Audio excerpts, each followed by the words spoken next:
Hello friends, स्वागत है आपका हमारे इस यूट्यूब चैनल में। और फ्रेंड्स, मेरा नाम दुर्गेश है और आप देख रहे हैं learn code with Durgesh YouTube channel. और फ्रेंड्स, इस वीडियो में मैं कोटलिन पार्ट 2 इसको कह सकते हैं, या फिर आप ऐसा समझ सकते हो कि इस वीडियो में मैं कोटलिन के कुछ और इंपॉर्टेंट कॉन्सेप्ट्स के बारे में बात करूंगा और आपको करके दिखाऊंगा।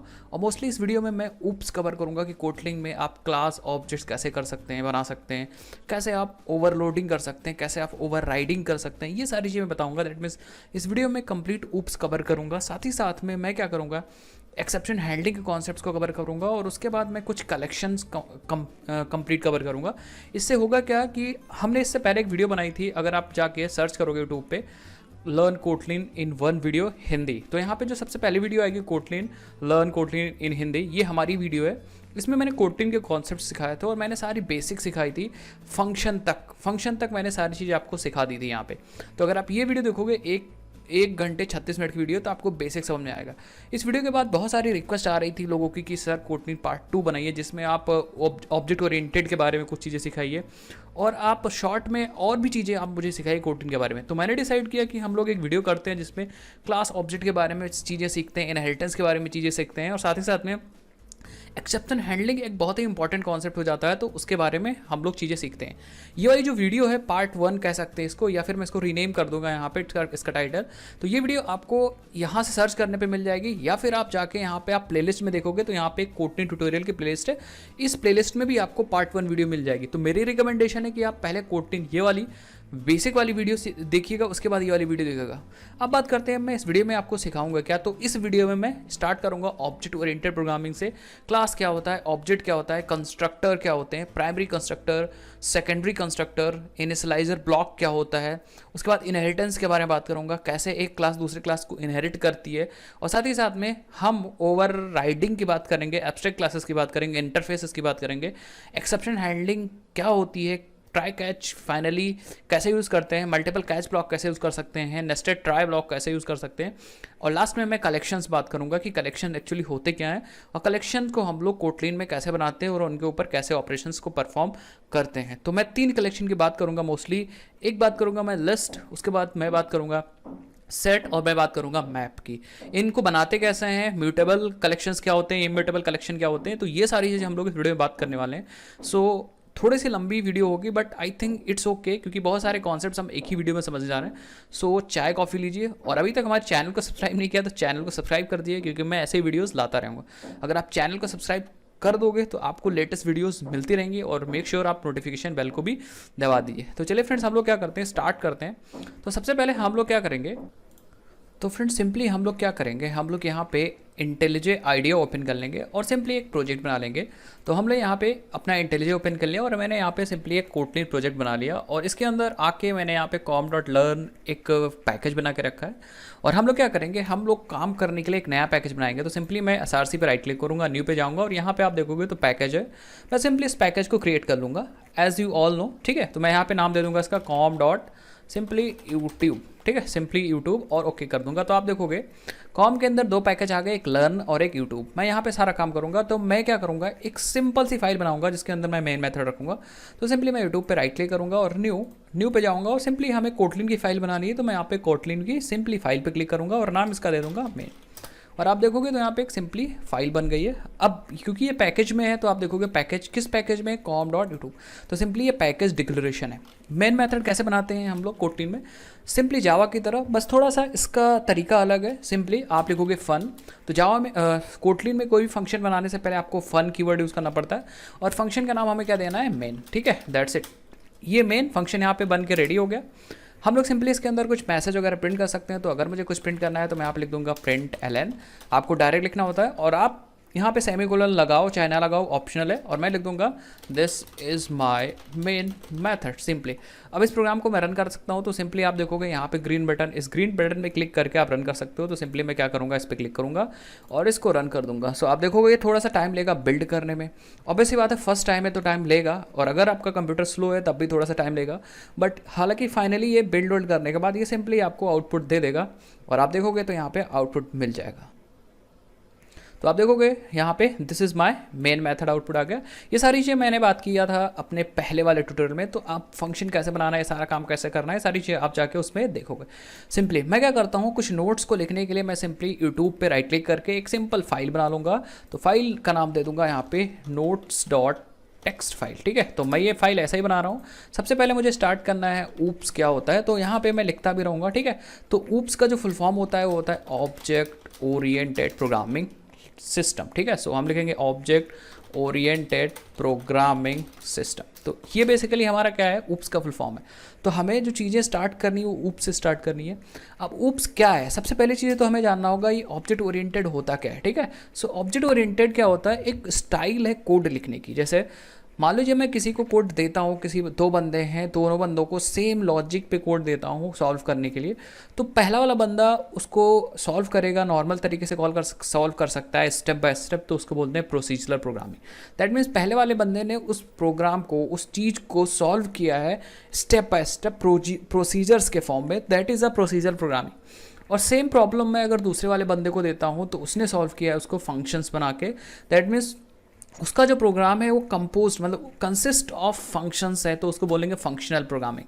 बट तीसरे वाले बंदे ने सेम प्रोग्राम को सॉल्व किया है क्लास और ऑब्जेक्ट के फॉर्म में, दैट मीन्स उसने क्लासेस का यूज़ किया है और साथ ही साथ में उन क्लासेस को यूज़ करने के लिए उसने ऑब्जेक्ट को क्रिएट किया है, that is a object oriented programming. तो अगर आप अपने कोड में क्लास ऑब्जेक्ट बना के काम करते हो, that means it is a style of coding. Object oriented एक स्टाइल है, दैट मीन्स आप सारे काम फंक्शनल वाला ऑब्जेक्ट ओरिएंटेड से कर सकते हो, बट इसकी स्टाइल थोड़ा अलग है। स्टाइल मतलब इसमें आप क्लास बनाओगे, फिर ऑब्जेक्ट बनाओगे, उसको यूज़ करने के लिए क्लास बनाओगे, फिर ऑब्जेक्ट बनाओगे, और हर एक ऑब्जेक्ट के पास कुछ बिहेवियर होंगे और कुछ स्टेट्स होंगे, मतलब कुछ डेटा आप रखोगे और कुछ डेटा पे ऑपरेशन परफॉर्म करोगे। जैसे फॉर एग्जांपल अगर मैं स्टूडेंट की बात करूं तो एक स्टूडेंट एक ऑब्जेक्ट है जिसके अंदर बहुत सारे प्रॉपर्टीज़ हो सकती हैं, डेटा हो सकता है, जैसे स्टूडेंट का नाम हो गया, रोल नंबर हो गया।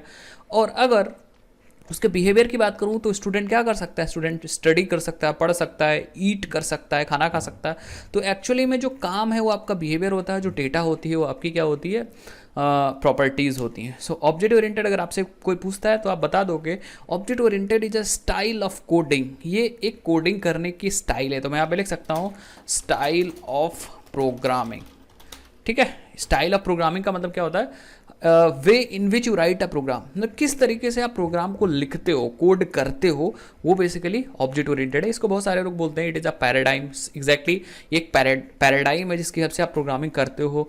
इसको बहुत सारे लोग बोलते हैं इट इज़ अ मैथडोलॉजी, मतलब ये काम करने का एक तरीका है। So it is a programming methodology. Object oriented क्या है, एक प्रोग्रामिंग मैथडोलॉजी है। दैट मीन्स आप इसकी हेल्प से प्रोग्राम्स बनाओगे अपनी स्टाइल में। अपनी स्टाइल मीन्स आपको फॉलो करना पड़ेगा क्लास ऑब्जेक्ट। ऑब्जेक्ट ओरिएंटेड बहुत सारे फीचर्स भी हमें प्रोवाइड करता है, जैसे एब्स्ट्रक्शन हो गया, इनहेरिटेंस हो गया, इनकैप्सुलेशन हो गया। ये सारे फीचर्स हमको ऑब्जेक्ट ओरिएंटेड क्या करता है, प्रोवाइड करता है। सो अगर आप ऑब्जेक्ट ओरिएंटेड यूज़ करते हो तो आपको ये सारे फीचर्स यूज़ करने होंगे, मिलेंगे, कर सकते हो, ठीक है। सो मुझे लगता है ऑब्जेक्ट ओरिएंटेड का मतलब समझ आ गया। अब ऑब्जेक्ट ओरिएंटेड में सिंपली सबसे पहला ही जो इंपॉर्टेंट वर्ड है वो हमें सीखना पड़ेगा क्लास क्या होता है, व्हाट इज ए क्लास, और उसके बाद हमें सीखना पड़ेगा व्हाट इज अ ऑब्जेक्ट। सो अगर हम क्लास सीख गए, ऑब्जेक्ट सीख गए, तो हमारा सारा खेल आसान होने वाला है, क्योंकि भाई पूरा खेल क्लास का ही है और पूरा खेल ऑब्जेक्ट का ही है। ऑब्जेक्ट ओरिएंटेड प्रोग्रामिंग बेसिक तो आपने सीख ही ली। अब क्लास क्या होता है सबसे पहले देखते हैं, ध्यान से देखिएगा। सपोज आपको एक ऑब्जेक्ट बनाना है, कोई भी ऑब्जेक्ट बनाना है, बस आपको क्या करना है, एक ऑब्जेक्ट बनाना है। ऑब्जेक्ट आप किसी को डायरेक्ट नहीं बना सकते हो, ना कोटलिन में ना जावा प्रोग्रामिंग में, ठीक है। ऑब्जेक्ट नहीं बना सकते हो। तो सपोज आपको एक स्टूडेंट का ऑब्जेक्ट बनाना है, यहाँ पे दिस इज ऑब्जेक्ट बनाना है, ये आपको ये स्टूडेंट का एक ऑब्जेक्ट बनाना है, और आप चाहते हो स्टूडेंट के ऑब्जेक्ट के पास मैं कुछ चीज़ें रख दूँ। स्टूडेंट का एक नाम हो जाए, और नाम यहाँ पे मैं राम ले लेता हूँ, और इस स्टूडेंट के पास एक एज रखना चाह रहा हूँ, दो चीज़ रखना चाह रहा हूँ। मैंने यहाँ पे एज इसके ले ली कुछ ऐसे, ठीक है, 14 साल। अब ध्यान से देखिए, आप स्टूडेंट का ऑब्जेक्ट तब तक नहीं बना सकते जब तक आप इसकी एक क्लास ना बनाओ। That means you have to create a class first. That means कितने भी आपको ऑब्जेक्ट बनाने हैं, सपोज एक और ऑब्जेक्ट बनाना था यहाँ पे, इसके बाद एक और ऑब्जेक्ट बनाना था, तो आप ऑब्जेक्ट्स बार बार तभी बना पाओगे स्टूडेंट के जब आप क्या कर लोगे, एक बड़ा सा सबसे पहले क्लास क्रिएट कर लोगे। सपोज आप यहाँ पे क्लास क्रिएट कर लिया, क्लास के अंदर लिखोगे क्या, ध्यान से देखिए, क्लास के अंदर आप वो सारी चीज़ बताओगे जो आपको ऑब्जेक्ट्स के अंदर रखना था। दैट मीन्स वो प्रॉपर्टीज़ और वो बिहेवियर बता दोगे क्लास के अंदर। सपोज यहाँ राम के पास हमको नाम लेना था और एज लेना था, तो आप पहले से यहाँ नाम डिक्लेयर कर दोगे कि भैया हमारा क्लास में नाम है और क्लास में एज है। अब क्या होगा, जब आप इस क्लास को, ये बेसिकली आपकी क्या है, क्लास है। अब इस क्लास का जब आप ऑब्जेक्ट बनाओगे, जब इसका ऑब्जेक्ट बनाओगे तो सबसे पहली चीज़ आप हमेशा क्लास के थ्रू ऑब्जेक्ट बनाओगे। तो जब आप क्लास बनाओगे तब जाके आप इस नाम में वैल्यू डाल पाओगे राम, और इस एज में वैल्यू डाल पाओगे। दैट मीन्स ये जो क्लास है ये लॉजिकल एंटिटी है, ये सिर्फ प्रोटोटाइप बताता है, ये सिर्फ ब्लूप्रिंट बताता है किसका, ऑब्जेक्ट का। दैट मीन्स आप पहले ब्लूप्रिंट डिफाइन कर लोगे, प्रोटोटाइप डिफाइन कर लोगे, तब जाके आप क्या कर पाओगे, उसके ऑब्जेक्ट्स को क्रिएट कर पाओगे। और एक बार आपने ब्लूप्रिंट डिफाइन कर दिया, दैट मीन्स यहाँ पे क्लास के अंदर आपने बता दिया कि भाई यहाँ पे एक नाम होगा और एक एज होगा। उसके बाद आप एक ही क्लास के बहुत सारे ऑब्जेक्ट्स को क्या कर सकते हो, क्रिएट कर सकते हो। तो बेसिकली अगर क्लास को मैं डिफाइन करता हूं तो class means a blueprint of object, class is a prototype of object. Class एक ब्लूप्रिंट है, दैट मीन्स आपको ऑब्जेक्ट बनाने से पहले आपको क्लास बनाना पड़ेगा, तब जाके आप उस क्लास के मल्टीपल ऑब्जेक्ट्स को क्रिएट कर सकते हो और फिर उस क्लास को आप यूज़ कर पाओगे। दैट फॉर एग्जांपल, सपोज आपको एक बंगला बनवाना है बहुत अच्छा, तो आप डायरेक्ट बंगला नहीं बनवाते हो, आप क्या करते हो, सबसे पहले जाते हो आर्किटेक्ट के पास और वहाँ पे एक नक्शा बनाते हो, आर्किटेक्चर अपने बंगले का बनवाते हो। सो आप ये जो है वो आपका आर्किटेक्चर है, ब्लूप्रिंट है, वो आपको सिर्फ लॉजिकल चीज़ है, ये सिर्फ मिलेगा पेन पेपर पे या लॉजिकल मतलब सॉफ्टवेयर पे कंप्यूटर के अंदर देखने को मिलेगा। बट आप एक्चुअल सारी फील ले पाओगे कि भैया हमारा जो बंगला होगा या घर जो होगा वो ऐसा दिखेगा। लेकिन जब आप उस आर्किटेक्चर से चीज़ों को इम्प्लीमेंट कर दोगे, मतलब सच में घर बना दोगे, तब जाके वो बनेगा ऑब्जेक्ट। क्योंकि आप जो एक्चुअल में घर बनाओगे वो आप टच कर सकते हो, फील कर सकते हो, बट ये जो बंगला होगा जो कंप्यूटर के अंदर होगा या पेन पेपर होगा उसको आप यूज़ थोड़ी ना कर सकते हो। तो सबसे पहले आपने क्या बनवाया है, एक प्रोटोटाइप बनवा लिया है, उसके अंदर बता दिया कि भाई अब मेरे ऑब्जेक्ट के पास एक नाम होगा, एक एज होगा, दैट्स इट। जब आप ऑब्जेक्ट बनाओगे तो भैया नाम में राम रख दिया, एज में 14 रख दिया। इसका जब ऑब्जेक्ट बनाओगे तब भी आप क्या कर सकते हो, यहाँ पे नाम बदल सकते हो। सपोज यहाँ पे आपने नाम में रख दिया, यहाँ पे आप दुर्गेश रख सकते हो, ठीक है। और यहाँ पे एज में आपने क्या रख दिया, 20 ईयर रख सकते हो। अब आपने दूसरा ऑब्जेक्ट बनाया, सो आप क्या कर सकते हो, यहाँ पे नेम में रख सकते हो, यहाँ पे उत्तम, ठीक है। और एज में रख सकते हो यहाँ पे 21।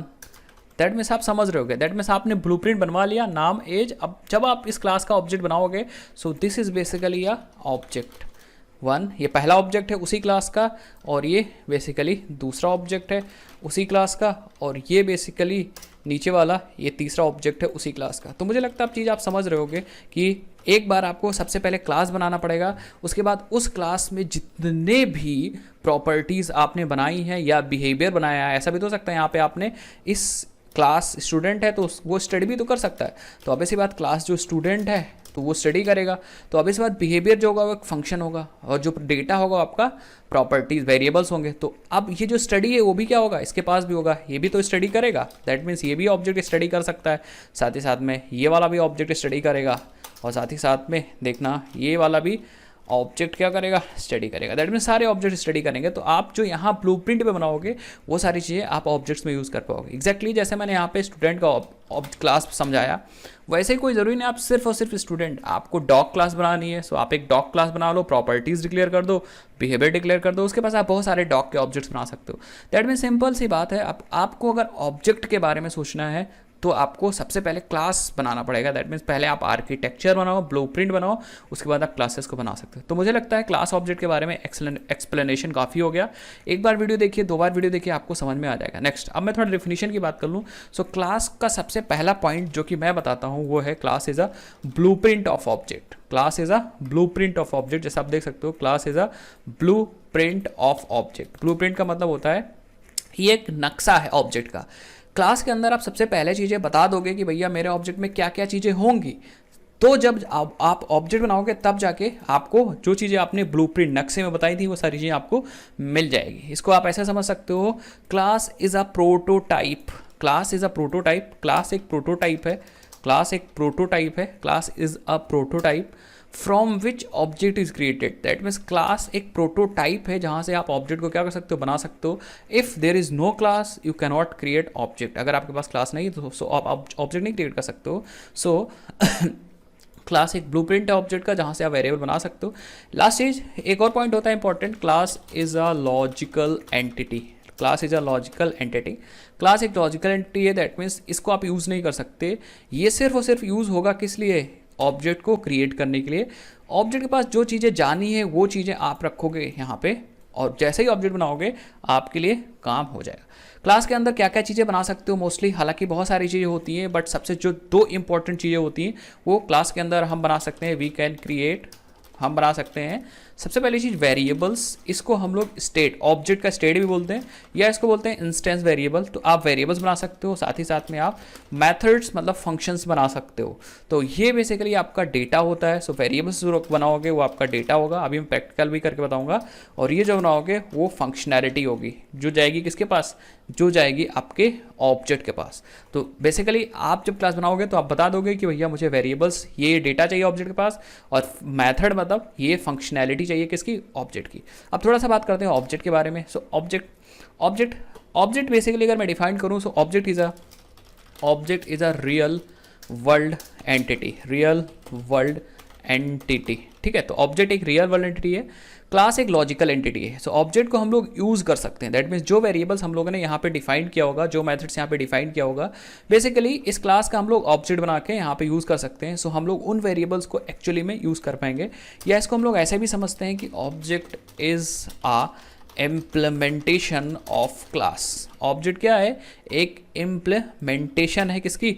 ऑब्जेक्ट की, क्लास की। तो जो हम लोग क्लास में यहाँ पे चीज़ें रखेंगे उसको एक्चुअल में यूज़ करने के लिए ऑब्जेक्ट्स को क्रिएट करेंगे। सिंपली थोड़ा सा देख लेते हैं ऑब्जेक्ट क्लास को कैसे बनाते हैं। क्लास को बनाने का सिंपल सा सिंटेक्स है, तो मैं यहाँ पे सिंटेक्स बता देता हूँ। क्लास को बनाने का सिंटेक्स है, सिंपली आपको लिखना है क्लास, और उसके बाद आपको अपने क्लास का नाम लिखना है। परफेक्ट। अब कोटलिन में डायरेक्ट आप ऐसे भी कर सकते हो, बट ये कोटलिन में डायरेक्ट आप ऐसे भी बना सकते हो जैसे आप लोग जावा में बनाते थे। साथ ही साथ में आप यहाँ पे कंस्ट्रक्टर भी यूज़ कर सकते हो, तो आप ऐसे भी बना सकते हो, कोई इशू नहीं। ये बेसिकली डिफ़ॉल्ट कंस्ट्रक्टर होगा, दैट मीन्स जब हम इसका ऑब्जेक्ट बनाएंगे तो हमें कुछ इसे देना नहीं है। अगर देना होगा तो हम यहाँ पे वेरिएबल ले लेंगे। सो this is basically a constructor. अभी मैं बात बताऊंगा। सिर्फ आप ये समझिए कि क्लास को बनाने के लिए आप सिंपली क्लास लिखोगे, फिर क्लास का नाम लिखोगे। इसको आप हटा भी सकते हो, कोई इशू नहीं, ठीक है। ऑब्जेक्ट को कैसे बनाएंगे उसका सिंटेक्स देखिए। सिंटेक्स, तो सपोज आपके पास क्लास है तभी आप ऑब्जेक्ट बना सकते हो, अगर आपके पास क्लास नहीं है तो आप ऑब्जेक्ट नहीं बना सकते, क्योंकि अभी तो हम लोग वो सारी चीज़ें सीख रहे थे कि ऑब्जेक्ट हम लोग कहाँ से बना सकते हैं, क्लास की हेल्प से बना सकते हैं। तो सपोज आपने यहाँ पे क्लास बना लिया था, एक स्टूडेंट क्लास, तो आप ऑब्जेक्ट कैसे बनाओगे? देखिए, सबसे पहले आपको एक वेरिएबल लिखना होगा। तो कोटलिन में वेरिएबल आप ऐसे भी लिख सकते हो, var ob, this is a variable, और यहाँ पे आपको सिंपली क्लास का नाम लिखना है, दैट्स इट।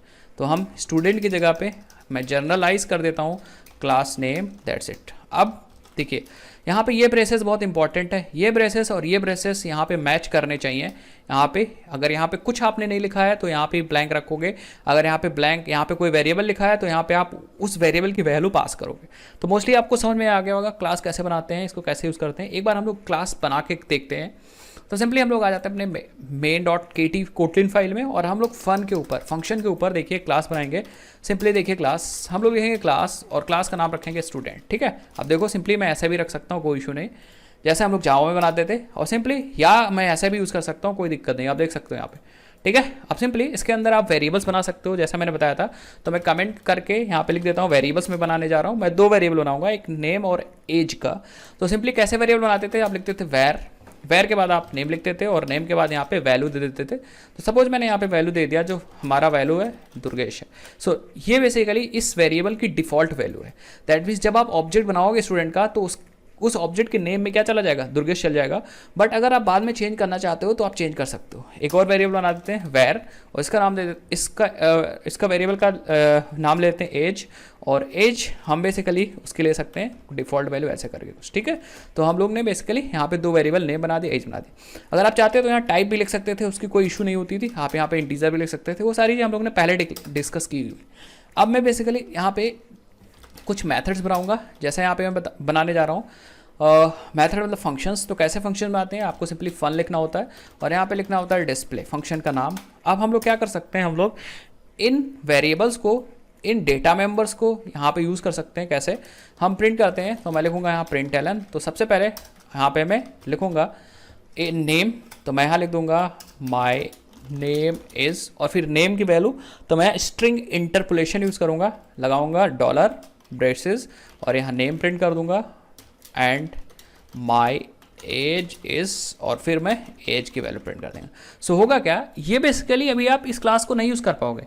इस क्लास को तभी यूज़ कर पाओगे जब आप इसका ऑब्जेक्ट बनाओगे। सो आपने ये क्या बनाया है, ये एक क्लास बनाया है, इसको ऐसा समझ सकते हैं ये एक नया डेटा टाइप है। डेटा टाइप जैसे इंटीजर डबल होता था, वैसे हम लोगों ने एक नया डेटा टाइप बना लिया। अब स्टूडेंट को हमें यूज़ करना होगा। दैट मीन्स इसका यूज़ कैसे करेंगे, इसका ऑब्जेक्ट क्रिएट करके। देखिए कैसे, यहाँ पे आएंगे और इसका ऑब्जेक्ट क्रिएट करेंगे। सो हम लोग ऑब्जेक्ट कैसे क्रिएट करते हैं, एक वेरिएबल ले लेंगे OB1 या student1 ले लेते हैं, ठीक है। ये हमारा student1 पहला स्टूडेंट हम एक्चुअल में बनाने जा रहे हैं। ये हमारा ब्लूप्रिंट था, अब हम इससे बनाने जा रहे हैं पहला स्टूडेंट। देखिए कैसे, सिंपली आपको लिखना है क्लास का नाम, दैट्स इट। और अब यहाँ पे देखिए हमने कुछ नहीं पास किया था, तो यहाँ भी हम लोग कुछ नहीं पास करेंगे, परफेक्ट है।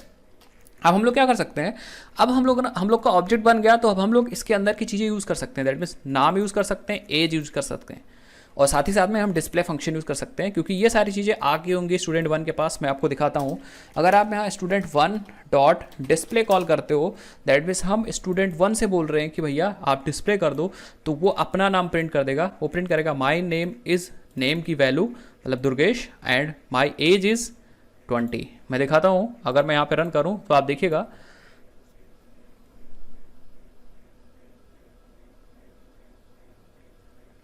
तो आप देख सकते हो यहाँ पे आउटपुट आ चुका है। मैं इसको थोड़ा स्क्रीन को इस तरफ खींचता हूँ, आप देखोगे यहाँ पे, so my name is Durgesh and my age is 20। That means ये हमारी उस ऑब्जेक्ट की डिफॉल्ट वैल्यू गई यहाँ पे। अगर हमें दूसरा ऑब्जेक्ट बनाना है, सो मैं क्या कर सकता हूँ यहाँ, वेर student2, ऑब्वियस सी बात है कई सारे ऑब्जेक्ट बना सकते हैं, एक और ऑब्जेक्ट बना लेते हैं, परफेक्ट है, student2 डॉट डिस्प्ले।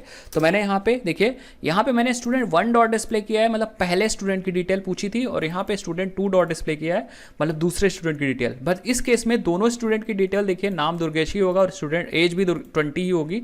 सो अगर मैं रन करता हूँ तो दोनों स्टूडेंट मुझे अपना अपना नाम और एज बताएंगे। दैट मीन्स दोनों के केस में क्या आ जाएगा, दुर्गेश और एज 20 आ जाएगी। देखिएगा, my name is Durgesh and age is 20। That means हम जितने भी स्टूडेंट बनाते जा रहे हैं, उन सारे स्टूडेंट का नाम दुर्गेश होता जा रहा है और एज क्या होती जा रही है, 20। तो इस केस में हम लोग को कुछ ना कुछ ऐसा करना होगा जिससे हम लोग हर एक ऑब्जेक्ट का, जैसे student1 student2, इन दोनों ऑब्जेक्ट का अलग अलग वैल्यू असाइन कर पाएँ। तो हम लोग क्या कर सकते हैं, हम लोग यहाँ पे कंस्ट्रक्टर्स यूज़ कर सकते हैं वेरिएबल वैल्यू को इनिशियलाइज करने में at the time of object creation. क्योंकि अभी तो बाय डिफॉल्ट इनिशियलाइज हो गया, तो भाई सारे ऑब्जेक्ट के लिए नाम दुर्गेश ही आ रहा है। तो इसका फ़ायदा क्या हुआ, फिर हम चाहते हैं पहले ऑब्जेक्ट के लिए नाम उत्तम आ जाए और दूसरे ऑब्जेक्ट के लिए नाम क्या आ जाए, दुर्गेश आ जाए। तो इस केस में कर सकते हैं, बट हम लोग अभी फिलहाल क्या करते हैं, चेंज भी कर सकते हैं डायरेक्ट। हम लोग क्या कर सकते हैं, देखिए student1 का मैंने यहाँ पे ऑब्जेक्ट बनाया, और मैं क्या करता हूँ यार, इसका जो नाम है मैं कहता हूँ student1 डॉट नेम, और नाम मैं बदल दूंगा, यहाँ पे उत्तम कर दूंगा, देखोगे। और student1 की एज भी बदल दूंगा, और एज में उठा के 40 कर दूंगा। इसी तरह मैं student1 की डिटेल प्रिंट कर दूंगा। हाँ, मैं क्या कर सकता हूँ, इसी तरह student2 का भी नाम चेंज कर सकता हूँ, student2 डॉट नेम, और नेम में यहाँ पे रखना चाह रहा हूँ रोशनी, तो इसका रोशनी हो जाएगा। साथ ही साथ में मैं यहाँ पे student2 डॉट और यहाँ पे मैं इसकी एज भी चेंज करके 12 रख देना चाह रहा हूँ।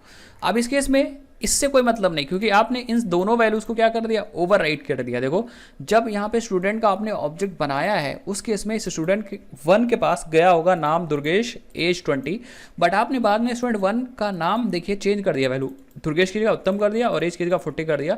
इसी तरह स्टूडेंट का जब आपने ऑब्जेक्ट बनाया था, तो student2 के नेम में आया तो था दुर्गेश ही, बट आपने student2 के नेम में देखिए रोशनी असाइन कर दिया। दैट मीन्स वैल्यू चेंज कर दी और एज भी 12 कर दिया, और बाद में आपने डिस्प्ले किया। तो आप सोच सकते हो student1 का नाम आ जाएगा उत्तम, एज आ जाएगा 40। इसी तरह student2 का नाम आ जाएगा रोशनी और एज आएगा 12। एक बार मैं रन करके आपको दिखा देता हूँ।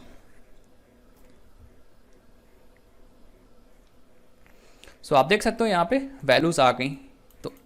तो मुझे लगता है अब चीज़ समझ में आ गई। सबसे पहले आपको ये चीज़ समझ में आ गई कि आप क्लास कैसे बनाते हो, उसके बाद उस क्लास का ऑब्जेक्ट कैसे बनाते हो, और ज़रूरत पड़ने पे तो क्लास के अंदर जो ऑब्जेक्ट के अंदर वेरिएबल्स हैं जो आपने क्लास के अंदर डिफाइन किया था, क्योंकि ऑब्वियस सी बात है जो क्लास के अंदर डिफाइन किया वही जाएगा हमारा किसके पास, ऑब्जेक्ट के पास। और हम लोग ने ये सीख लिया कि उन वेरिएबल्स की वैल्यू कैसे हम लोग यहाँ से चेंज कर सकते हैं।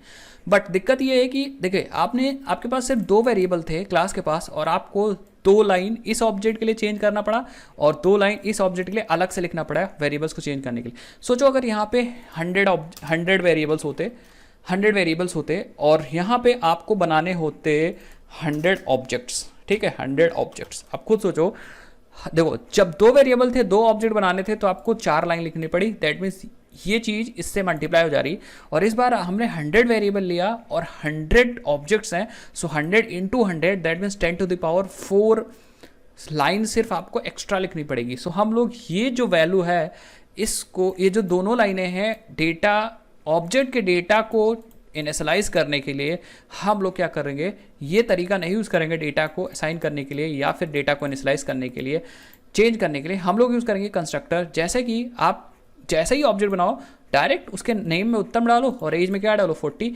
और यहाँ पे भी नेम में रोशनी डालो 12 डालो। दैट मीन्स करेंगे सेम चीज़, बस करने का तरीका दूसरा है। दैट मीन्स हम लोग अब सीखने जा रहे हैं कंस्ट्रक्टर्स। तो बेसिकली हम लोग क्या करेंगे, मैं एक नई फाइल बनाता हूँ, सिंपली देखिए यूट्यूब पे राइट क्लिक करता हूँ, न्यू, और मैं यहाँ पे कोल्टिन फाइल जिसका नाम देता हूँ कंस्ट्रक्टर एग्जाम्पल। नई फाइल बन गई, इसके अंदर भी हमें मेन फंक्शन बनाना है, तो सिंपली आप देखोगे मेन फंक्शन बन गया, और सिंपली मैं यहाँ पे काम करूँगा कंस्ट्रक्टर का। हालांकि एग्जांपल में वैसे ही लूँगा कुछ, सबसे पहले हमें जानना होगा कंस्ट्रक्टर होता क्या है। सो हम लोग क्या करते हैं, हम लोग यहाँ पे आ जाते हैं और हम लोग बात करते हैं कंस्ट्रक्टर क्या होता है और क्यों यूज़ करेंगे। ठीक है, कंस्ट्रक्टर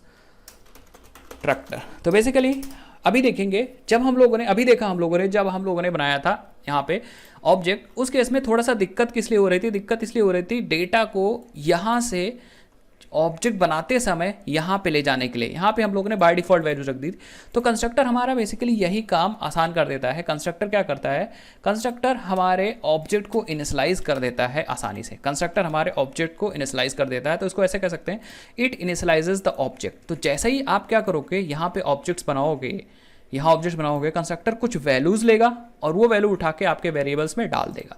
दैट मीन्स ऐसा कह सकते हैं कंस्ट्रक्टर स्टूडेंट के अंदर जो आपने इंस्टेंस वेरिएबल बनाया है उसको इनिशियलाइज करता है, या अगर आपको डायरेक्ट बोलना है तो ऐसा बोल सकते हो कंस्ट्रक्टर डायरेक्ट ऑब्जेक्ट को इनिशियलाइज कर देता है ऑब्जेक्ट की वैल्यू से। जैसे इस ऑब्जेक्ट की वैल्यू में दो चीज़ें थी, नेम और एज, तो जैसे ही ये ऑब्जेक्ट बनाओगे कंस्ट्रक्टर नाम और एज ले लेगा और इसके पास नाम में उसका नाम डाल देगा, एज में उसका एज डाल देगा।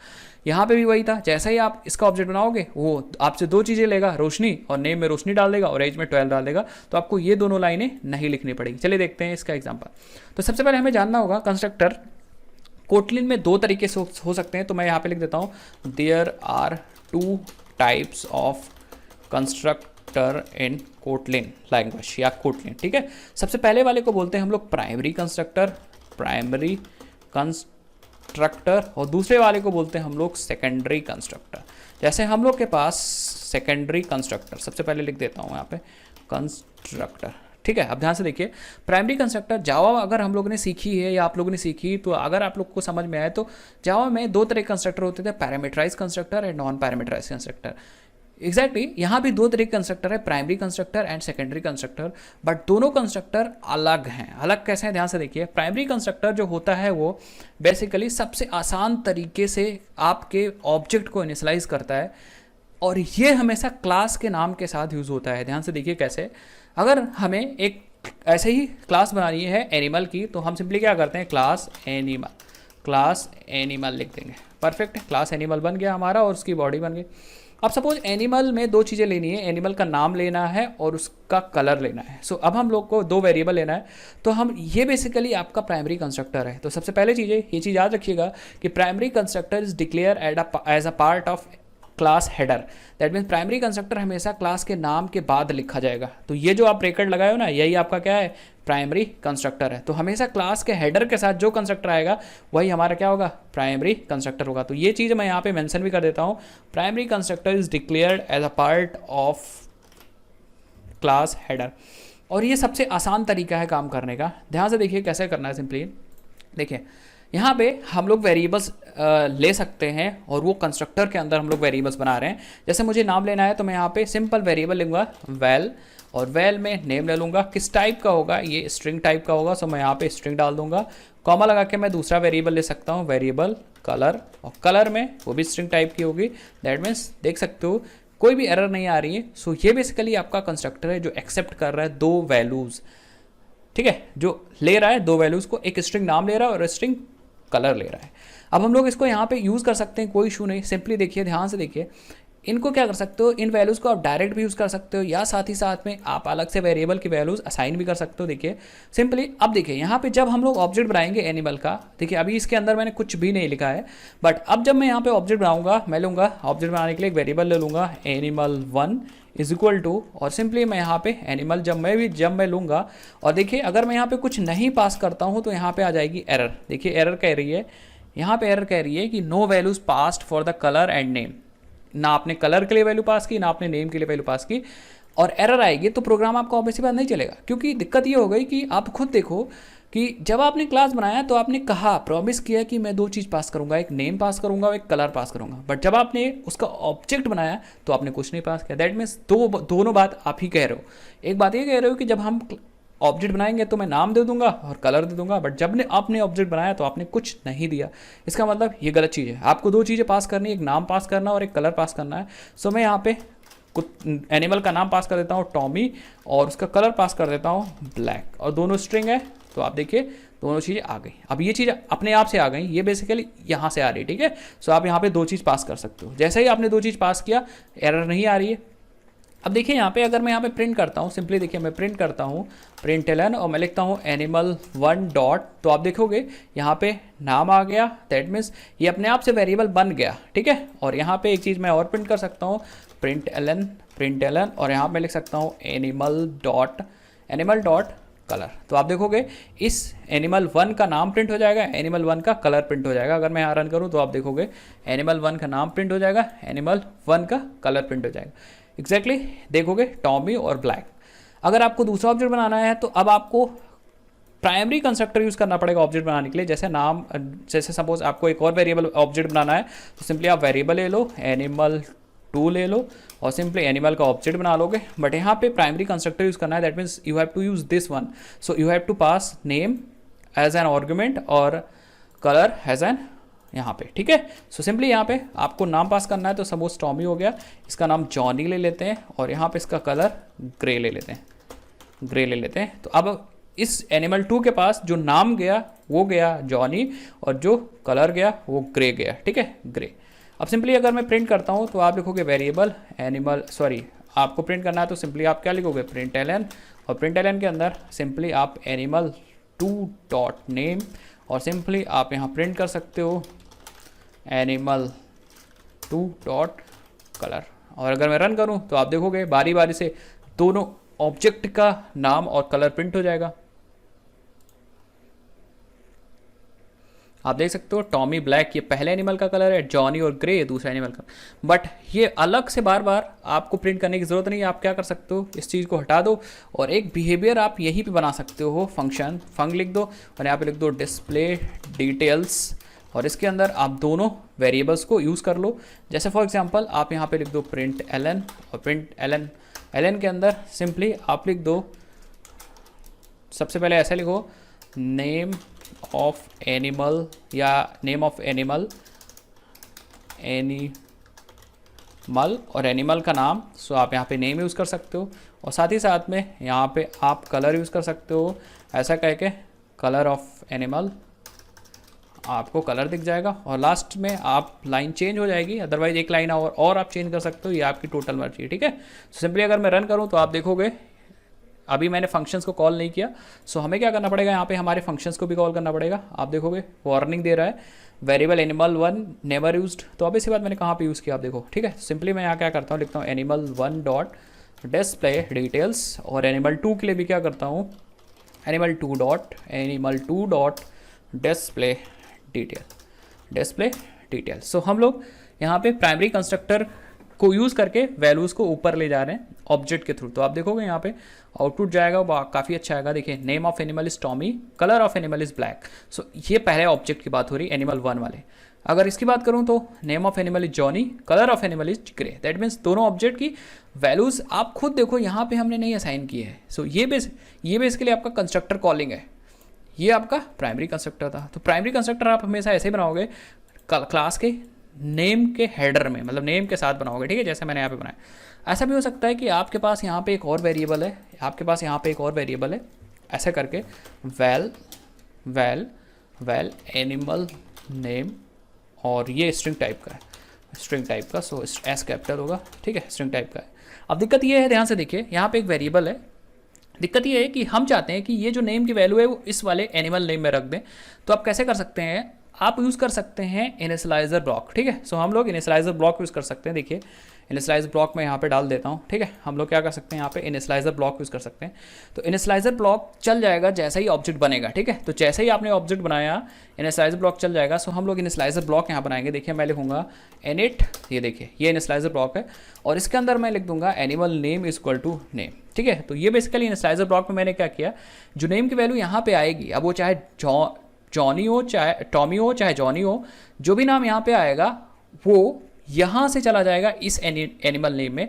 तो ये काम जैसे ही होगा जैसे आप कंस्ट्रक्टर कॉल करोगे। ये चीज़ मैं प्रूफ करने के लिए क्या करता हूँ, मैं आपको दिखा भी देता हूँ। यहाँ पे मैं दिखा देता हूँ। यहाँ पे एक मैं प्रिंट एल एन लगाता हूँ, और प्रिंट एल एन के अंदर एक सेकेंड मैं इसको सही कर देता हूँ। प्रिंट एल एन के अंदर मैं यहाँ पे लिख देता हूँ इनिशियलाइजर ब्लॉक, ठीक है, इनिशियलाइजर ब्लॉक। आप ध्यान से देखिए, और यहाँ से मैं क्या करता हूँ, अभी फिलहाल थोड़ी देर के लिए मैं इसको भी हटा लेता हूँ, थोड़ी देर के लिए मैं इसको भी हटा लेता हूँ, ठीक है। सिर्फ मैंने क्या किया है, ऑब्जेक्ट्स क्रिएट किया है। और अगर मैं रन करूँ तो आप देखिएगा यहाँ पे, ध्यान से देखिए, वार्निंग तो आएगी लेकिन फिर भी आप कॉन्सेप्ट समझने के लिए काम कर सकते हैं, कोई इशू नहीं, ठीक है। देखिए इनिशियलाइजर ब्लॉक कॉल हुआ, इनिशियलाइजर ब्लॉक कॉल हुआ, तो सबसे पहले जो इनिशियलाइजर ब्लॉक कॉल हुआ है वो पहले ऑब्जेक्ट के लिए कॉल हुआ। जैसे ही ये कॉल होगा ना, जैसे ही आप ऑब्जेक्ट बनाओगे, सबसे पहले ये प्राइमरी कंस्ट्रक्टर कॉल होगा, ठीक है, ये वाली चीज़ चलेगी।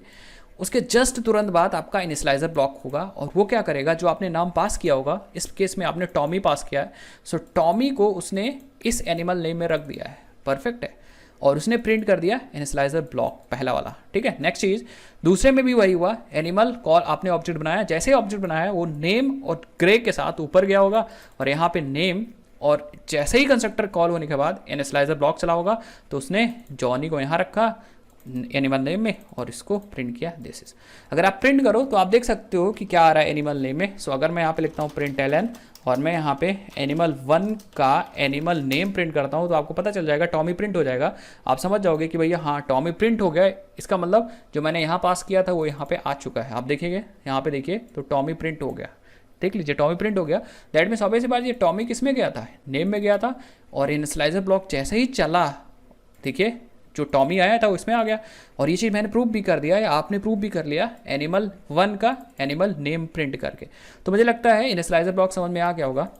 अगर आपके पास कोई दूसरा वेरिएबल है और आप चाहते हो प्राइमरी कंस्ट्रक्टर में जो वैल्यू आ रही है वो वैल्यू हमारे उस दूसरे वेरिएबल में चला जाए, सो you can use initialiser block, क्योंकि इनिशियलाइजर ब्लॉक जैसे ही हम लोग ऑब्जेक्ट क्रिएट करते हैं वो ऑटोमेटिकली क्या हो जाता है, क्रिएट हो जाता है, आपको कुछ भी नहीं करना होता। So this is a primary constructor, this is all about primary constructor and initialiser block.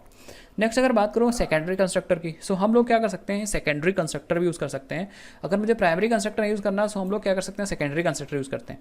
तो इसके लिए हम लोग क्या करते हैं, एक नई क्लास बनाते हैं। सो हम लोग पहले यहाँ पे इस क्लास को अब इग्नोर कर देंगे, ऐसे ही बनी रहने देंगे, बस यहाँ पे यूज़ नहीं करेंगे। सो आप देखोगे मैंने यहाँ पे ये वाली क्लास, ये उस मेथड से, मेन मेथड से सब कुछ हटा दिया।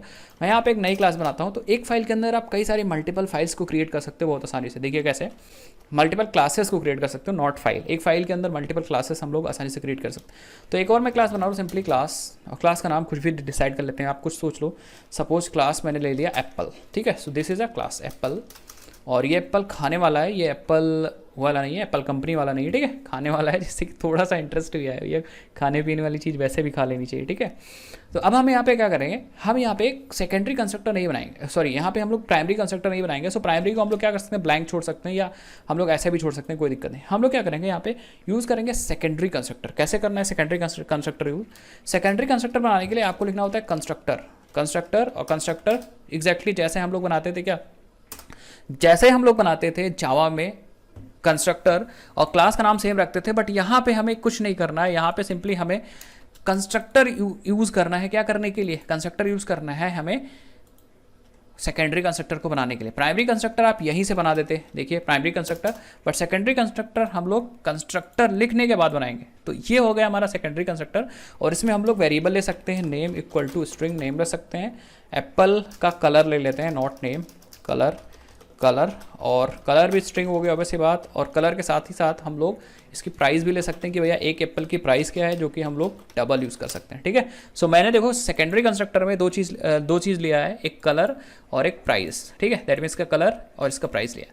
अब यहाँ पे जो मैंने यहाँ पे वेरिएबल नहीं लगाए हैं वो वेरिएबल लोकल वेरिएबल्स हैं, दैट मीन्स वो वेरिएबल्स हम यहीं पे यूज़ कर सकते हैं। अगर मैं एक यहाँ पे फंक्शन बनाता हूँ फन, यहाँ पे डिस्प्ले एप्पल डिटेल, एक फंक्शन मैंने बना दिया, और अगर मैं यहाँ पे यूज़ करूँ प्रिंट करने की कोशिश करूँ किसे, ध्यान से देखिए, अगर मैं प्रिंट करने की कोशिश करता हूँ कलर को, सो आप देखोगे कलर नहीं है, सजेशन में नहीं आएगा, या अगर दिस डॉट कलर लिखें तो नहीं आएगा, क्योंकि वो जो कलर है वो किसके लिए है, वो लोकल वेरिएबल है, वो सिर्फ और सिर्फ इसी के अंदर यूज़ हो सकता है। जैसे हम लोग जावा सीखते थे वैसे ही करते थे। ठीक है, अब हम लोग क्या कर सकते हैं, यहाँ पे वेरिएबल्स कुछ हम लोग ले सकते हैं। जैसे हम लोग एक वेरिएबल ले लेंगे, ध्यान से देखिए, वेरिएबल ले लेंगे, वेरिएबल ले लेते हैं ऐसे, वेर नाम कलर ले लेते हैं, तो ये आपका ग्लोबल वेरिएबल है जो कि स्ट्रिंग टाइप का होगा। साथ ही साथ में एक वेरिएबल और ले लेते हैं, वेरिएबल प्राइस, और प्राइस स्ट्रिंग टाइप की होगी। परफेक्ट है। अब हम क्या चाहते हैं, हम चाहते हैं यहाँ पे जो कलर हम लोग पास करेंगे वो हम लोग इसमें डालेंगे, प्राइस जो पास करेंगे वो इसमें डालेंगे। सो हम लोग कहेंगे this dot colour is equal to colour and this dot price is equal to price. Perfect है। सो बेसिकली हम लोगों ने क्या किया, यहाँ वाली प्राइस हम लोगों ने ऊपर पास कर दिया, और यहाँ वाला कलर हम लोगों ने ऊपर पास कर दिया। अब देखते हैं क्या दिक्कत आ रही है। ठीक है, तो एक सेकेंड। ठीक है, अब ध्यान से देखिए, दिक्कत ये हो गई, जो डेटा टाइप है वो मिसमैच हो रहा है। यहाँ हम लोगों ने डबल लिया और यहाँ हम लोगों ने स्ट्रिंग लिया, सो हम लोग इसको भी क्या कर देते हैं, डबल कर देते हैं। तो आप देखोगे सिंपली, आप देखोगे जो भी कलर आप पास करोगे वो इस वाले कलर में चला जाएगा, जो आप प्राइस पास करोगे इस वाले प्राइस में चला जाएगा। अब हम लोग क्या कर सकते हैं, यहाँ पे यूज़ कर सकते हैं कलर, प्रिंट कर सकते हैं ऐसे सिंपली। हम लोग लिख सकते हैं कलर जो एप्पल का है वो है हमारा कलर, और सिंपली जो हमारा प्राइस है उसका वो क्या है, यहाँ पे हम लोग प्राइस यूज़ कर सकते हैं और यहाँ पे प्राइस यूज़ कर सकते हैं। तो तरीका वही है, बस हम लोगों ने इस बार सेकेंडरी कंस्ट्रक्टर यूज़ किया है, और जो वेरिएबल्स हम लोगों ने यहाँ पे एक्सेप्ट किए हैं वो वेरिएबल्स यहाँ पे एक्सेप्ट किए हैं, और हम लोग सिंपली इसको कॉल कर सकते हैं। सो क्लास को यूज़ करने के लिए हमें ऑब्जेक्ट बनाना पड़ेगा। सो हम लोग क्या करते हैं, एक एप्पल का ऑब्जेक्ट बनाते हैं, तो लिखते हैं variable AP1 is equal to apple, और ऑब्वियसली बात है हमें क्या करना होगा, यहाँ पे यूज़ करना होगा ये दोनों कंस्ट्रक्टर। सो हम लोग को एक कलर पास करना है और एक प्राइस पास करनी है। सो हम लोग क्या करेंगे, कलर हम ले देंगे रेड, और प्राइस डबल देनी है, सो हम लोग क्या करेंगे, डबल यूज़ करेंगे। साथ ही साथ में एक ऑब्जेक्ट और बनाओ, चाहे दो ऑब्जेक्ट बनाओ कोई दिक्कत नहीं। सो ये ऑब्जेक्ट 2 हो गया और ये ऑब्जेक्ट 3 हो गया, और कलर यहाँ भी ब्लू कलर होता नहीं बट मैं ले रहा हूँ, और यहाँ पे पिंक ले लेता हूँ। इसकी प्राइस अलग कर देते हैं, इसकी प्राइस अलग कर देते हैं। अब हम लोग क्या करते हैं, सिंपली अब हम लोग फंक्शन कॉल करते हैं AP1 dot display Apple detail. Apple 1 का आप डिस्प्ले कर दो, फिर एप्पल 2 का आप डिस्प्ले कर दो, फिर एप्पल 3 का आप डिस्प्ले कर दो। दैट्स इट, ये हो गया हमारा सारी चीज़ें। ऑब्जेक्ट बनाना है, मैंने इस बार सेकेंडरी कंस्ट्रक्टर यूज़ किया था, ये वाला सेकेंडरी कंस्ट्रक्टर है, और पिछली बार हम लोगों ने क्या यूज़ किया था, प्राइमरी कंस्ट्रक्टर यूज़ किया था। दैट्स इट, इतना अंतर है, दैट्स इट, और कुछ नहीं अंतर है। देखेंगे तो सो आप देखोगे ये दोनों चीज़ें पहले एप्पल की है, AP1, ये दोनों दूसरे एप्पल की है, और ये तीनों तीसरे एप्पल की है। अब आप लोग सोच रहे होंगे ये 2.3 कैसे आ गया, जबकि हम लोगों ने यहाँ 2-3 पास किया था। तो ये बेसिकली e⁻9 है, डेट मीन्स इंटू 10⁻9 हमारा यहाँ पे आंसर है। तो मुझे लगता है अब आपको समझ में आ गया होगा प्राइमरी कंस्ट्रक्टर क्या है, सेकेंडरी कंस्ट्रक्टर क्या है। अगर आप कोई भी कंस्ट्रक्टर यूज़ करते हो हेडर के साथ, तो this is your primary constructor, ये भी डेटा को इनिशियलाइज करने के लिए। और अगर आप कंस्ट्रक्टर की हेल्प से बनाते हो कंस्ट्रक्टर, तो ये हमारा होता है सेकेंडरी कंस्ट्रक्टर, और उसको भी हम लोग कॉल कर सकते हैं जब हम लोग ऑब्जेक्ट क्रिएट करते हैं। बाकी सारा चीज़ें सेम है, जैसे ऑब्जेक्ट बना के आप वेरिएबल्स को यूज़ करो, चाहे आप फंक्शंस को यूज़ करो। सो मुझे लगता है आपको समझ में आ गया होगा क्लास, ऑब्जेक्ट और कंस्ट्रक्टर। नेक्स्ट हम लोग बात करते हैं इनहेरिटेंस क्या होता है। तो फ्रेंड्स, हम लोग इनहेरिटेंस का कॉन्सेप्ट सीखने के लिए एक नई फाइल बनाएंगे। यहाँ पे यूट्यूब पे राइट क्लिक करेंगे, सिंपली न्यू पे जाएंगे, और यहाँ पे एक कोटलिन फाइल का ऑप्शन है, क्लिक कर लेंगे और नाम दे देंगे यहाँ पे इनहेरिट एग्जाम्पल। ठीक है, और ये कोटलिन फाइल है, सिंपली कोई इशू नहीं। ठीक है, बन जाएगी कोटलिन फाइल इनहेरिट। ये फाइलें मैं अलग अलग इसलिए बना रहा हूँ क्योंकि मैं एक ही फाइल में कर सकता था, बट कन्फ्यूज़न ना क्रिएट हो, आप चीज़ें आसानी से सीखो, और मतलब प्रैक्टिस भी करो। जब मैं कोड भी आपको दूँ तो आपके पास अलग अलग फाइल हो। सबसे पहले मेन फाइल जिसमें क्लास ऑब्जेक्ट हम लोगों ने किया, उसके बाद कंस्ट्रक्टर एग्जाम्पल जिसके में हम लोगों ने कंस्ट्रक्टर एग्जाम्पल किया, फिर इनहेरिट एग्जाम्पल जिसके अंदर हम लोग इनहेरिटेंस करेंगे। सबसे पहले हमें ये सीखना होगा इनहेरिटेंस होता क्या है। सो इनहेरिटेंस सबसे आसान तरीका है, लेकिन सबसे इंपॉर्टेंट कॉन्सेप्ट है और सबसे आसान कॉन्सेप्ट है। देखिए, सपोज हमारे पास एक क्लास है और दिस इज अ क्लास, और इसका नाम सपोज हमारे पास एक एनिमल है, ठीक है, एनिमल है। और अब इस बात एनिमल के पास बहुत सारी प्रॉपर्टीज़ होंगी। जैसे एनिमल के पास प्रॉपर्टी है, इसके पास प्रॉपर्टी है ईट करने की, खाना खाता है एनिमल, ऑब्वियस सी बात है। ड्रिंक वाटर, ड्रिंक करता है, ठीक है, ऐसे करके बहुत सारी प्रॉपर्टीज़। तो मैं यहाँ डॉट डॉट कर देता हूँ। अब इनहेरिटेंस का मतलब क्या है, सिंपली सपोज इसका एक और क्लास है, ये भी कोई भी क्लास हो सकती है, बट सपोज यहाँ पे एक डॉग क्लास है, ठीक है, डॉग क्लास है। अगर ये दूसरी क्लास इस क्लास की सारी प्रॉपर्टीज़ को इनहेरिट मतलब लेता है अगर, सो यही प्रोसेस क्या होता है, हमारा इनहेरिटेंस होता है। अगर मैं बात करूँ so how we will represent, हम लोग को ऐसे रिप्रेजेंट करते हैं इनहेरिटेंस को, ठीक है। दैट मीन्स एनिमल क्लास की सारी प्रॉपर्टीज़ और बिहेवियर, दैट मीन्स वेरिएबल्स, साथ ही साथ में मेथड्स को ये डॉग क्लास क्या कर रहा है, इनहेरिट कर रहा है। दैट मीन्स इसके पास बाय डिफ़ॉल्ट ईट तो आ ही जाएगा इनहेरिटेंस। और अगर ये चाहे तो ये अपनी प्रॉपर्टीज़ भी क्या कर सकता है, बना सकता है, यूज़ कर सकता है, या इसके अंदर हम लोग और भी प्रॉपर्टीज जोड़ सकते हैं। जैसे फॉर एग्जांपल हम लोग के पास, या मान लीजिए हम लोग के जो फादर होते हैं वो हम लोग उनके चाइल्ड है, वो फादर है। तो एग्जैक्टली यहाँ भी ये जो क्लास है, ध्यान से देखिएगा, ये जो क्लास है एनिमल, ये यहाँ पे इसको हम लोग बोलेंगे पेरेंट क्लास, ठीक है, पेरेंट क्लास। या हम लोग इसको और भी नाम से बोल सकते हैं, जैसे इसको बोल सकते हैं बेस क्लास, ठीक है, या हम लोग इसको सुपर क्लास भी बोल सकते हैं। सो जो अपनी प्रॉपर्टीज़ को दे रहा होता है उसको हम लोग parent class, base class, super class बोलते हैं। और जो प्रॉपर्टीज़ ले रहा है मतलब चाइल्ड क्लास नीचे वाला, उसको हम लोग ऑब्वियसली बात चाइल्ड क्लास बोलते हैं। साथ ही साथ में इसको हम लोग सब क्लास भी बोलते हैं, सब क्लास। और इसको हम लोग डेराइव्ड क्लास भी बोलते हैं। देन डेराइव्ड क्लास इसलिए बोलते हैं जिससे कि ये बना कहाँ से, ये अपने फादर से ही तो आया हुआ है, इसलिए हम लोग इसको डेराइव्ड क्लास बोलते हैं। तो ये याद रखना, पेरेंट चाइल्ड क्लास, बेस या डेराइव्ड क्लास, सुपर या सब क्लास, ठीक है। तो इसको हम लोग बोलते हैं। अब इनहेरिटेंस में होगा क्या, ये अपने फादर की प्रॉपर्टीज ले रहा होगा, तो ऑटोमेटिकली जितनी प्रॉपर्टीज के फादर के पास होंगी सब कुछ इसके पास आ जाएंगी। इसको चलिए हम लोग देखते हैं, यहाँ पे प्रैक्टिकल करते हैं, उसके बाद हम लोग को और समझ में आएगा। सो हम लोग यहाँ पे क्या करेंगे, सबसे पहले क्लास बनाएंगे, ध्यान से देखिए, एनिमल, ठीक है, एनिमल क्लास बनाएंगे। और इस एनिमल के पास मैं दो चीज़ रखूंगा, ध्यान से देखिए, यहाँ पे मैं क्या करूँगा, या सिंपली आप ऐसे ही अभी बना दीजिए, अभी कोई इशू मत करिए, ऐसे ही बना दीजिए क्लास एनिमल। अब देखिए ये क्या बता रहा है, ठीक है, यहाँ पे आप जाके एरर देख सकते हो। तो ये कह रहा है रीडिक्लेरेशन, एक एनिमल ऑलरेडी बनाओ, तो यहाँ पे कुछ और ले लेते हैं। सपोज यहाँ पे लेते हैं पर्सन, ठीक है, पर्सन ले लिया मैंने। और पर्सन के पास कुछ प्रॉपर्टीज़ मतलब कुछ वेरिएबल्स रख देते हैं। तो हम यहाँ पे क्या कर देते हैं, वेर, और यहाँ पे पर्सन का ऑब्वियस बात एक आईडी होगी, ऑब्वियस बात आईडी होगी, और आईडी जो होगी वो इंटीजर होगी, और इसकी कुछ वैल्यू हम लोग बाय डिफ़ॉल्ट डाल देते हैं, ठीक है। और यहाँ पे हम लोग वेरिएबल का यहाँ पे सिंपली एक फंक्शन भी ले लेते हैं, पब्लिक। तो यहाँ पे ऐसा चलेगा नहीं, हम लेते हैं फन नाम देते हैं डिस्प्ले, ठीक है, नाम देते हैं डिस्प्ले, और इसकी आईडी को प्रिंट कर देते हैं। तो लिखेंगे सिंपली प्रिंट, और लिख देंगे यहाँ पे हेलो माय आईडी इज़, और फिर हम लोग स्ट्रिंग इंटरपोलेशन यूज़ करेंगे और आईडी की वैल्यू डाल देंगे। परफेक्ट है। ये तो सिंपली हम लोगों ने एक बना लिया क्लास, ठीक है। अभी ये किसी की पेरेंट क्लास नहीं है।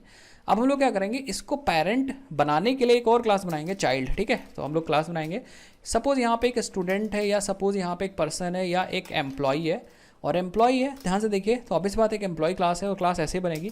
अब हम लोग क्या यूज़ करेंगे, हम लोग इसको चाइल्ड बनाएंगे और इसको पेरेंट बनाएंगे। उसके लिए आपको करना है क्या है, यहाँ पे कोलन लगाना है और यहाँ पे क्या लिख देना है, पर्सन लिख देना है, दैट्स इट। बट यहाँ पे आप देखोगे तो एरर आ रही है।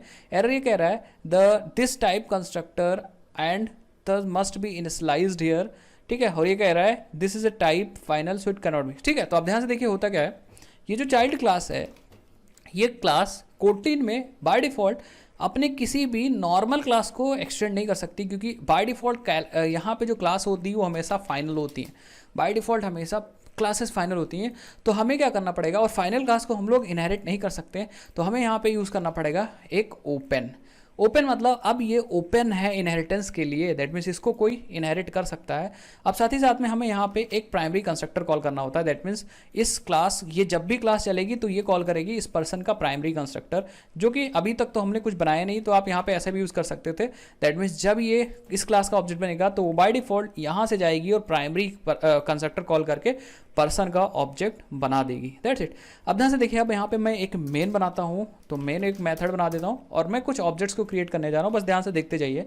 और मैं यहाँ पे लिख देता हूँ this is main method, comment करके दिस इज़ मेन मेथड। अब कुछ चीज़ें बता देता हूँ। सबसे पहले देखिए, ये जो क्लास है वो पेरेंट है, किसकी क्लास? पेरेंट है इस एम्प्लॉय की, क्योंकि आपने यहाँ पे कोलन लगा के यहाँ पर्सन लिखा हुआ है, तो ये जो क्लास है वो चाइल्ड क्लास बन गई और ऊपर वाली क्लास, ये वाली क्लास बन गई कौन सी?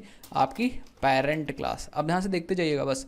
अब मैं यहाँ पे ऑब्जेक्ट बनाने जा रहा हूँ, एक वेरिएबल ले लूँगा, एक वेरिएबल OB1 पहला ऑब्जेक्ट है एम्प्लॉय का, और मैं सिंपली यूज़ करूँगा EMP ऑब्जेक्ट, पक्का। और आप खुद देखो EMP के अंदर मैंने कुछ भी नहीं लिखा है, बट अगर मैं यहाँ पे लिखूँ OB1 डॉट, तो आप देखोगे यहाँ पे एक डिस्प्ले आ रहा है, ठीक है, डिस्प्ले आ रहा है। ये भैया कहाँ से आ रहा है? OB1 किसका ऑब्जेक्ट है? एम्प्लॉय का, जबकि एम्प्लॉय के अंदर तो मैंने कुछ भी नहीं बनाया। ये डिस्प्ले आ रहा है भैया इस एम्प्लॉय के फादर से, यहाँ से आ रहा है ये डिस्प्ले। तो जैसे ही हम लोगों ने OB1 डॉट डिस्प्ले कॉल किया, वो इसके पास तो डिस्प्ले होगा नहीं, वो क्या करेगा? इसके फादर के पास का डिस्प्ले कॉल करेगा, तो वो प्रिंट होगा hello this is my ID 2343। अगर मैं रन करता हूँ तो आप देखोगे सिंपली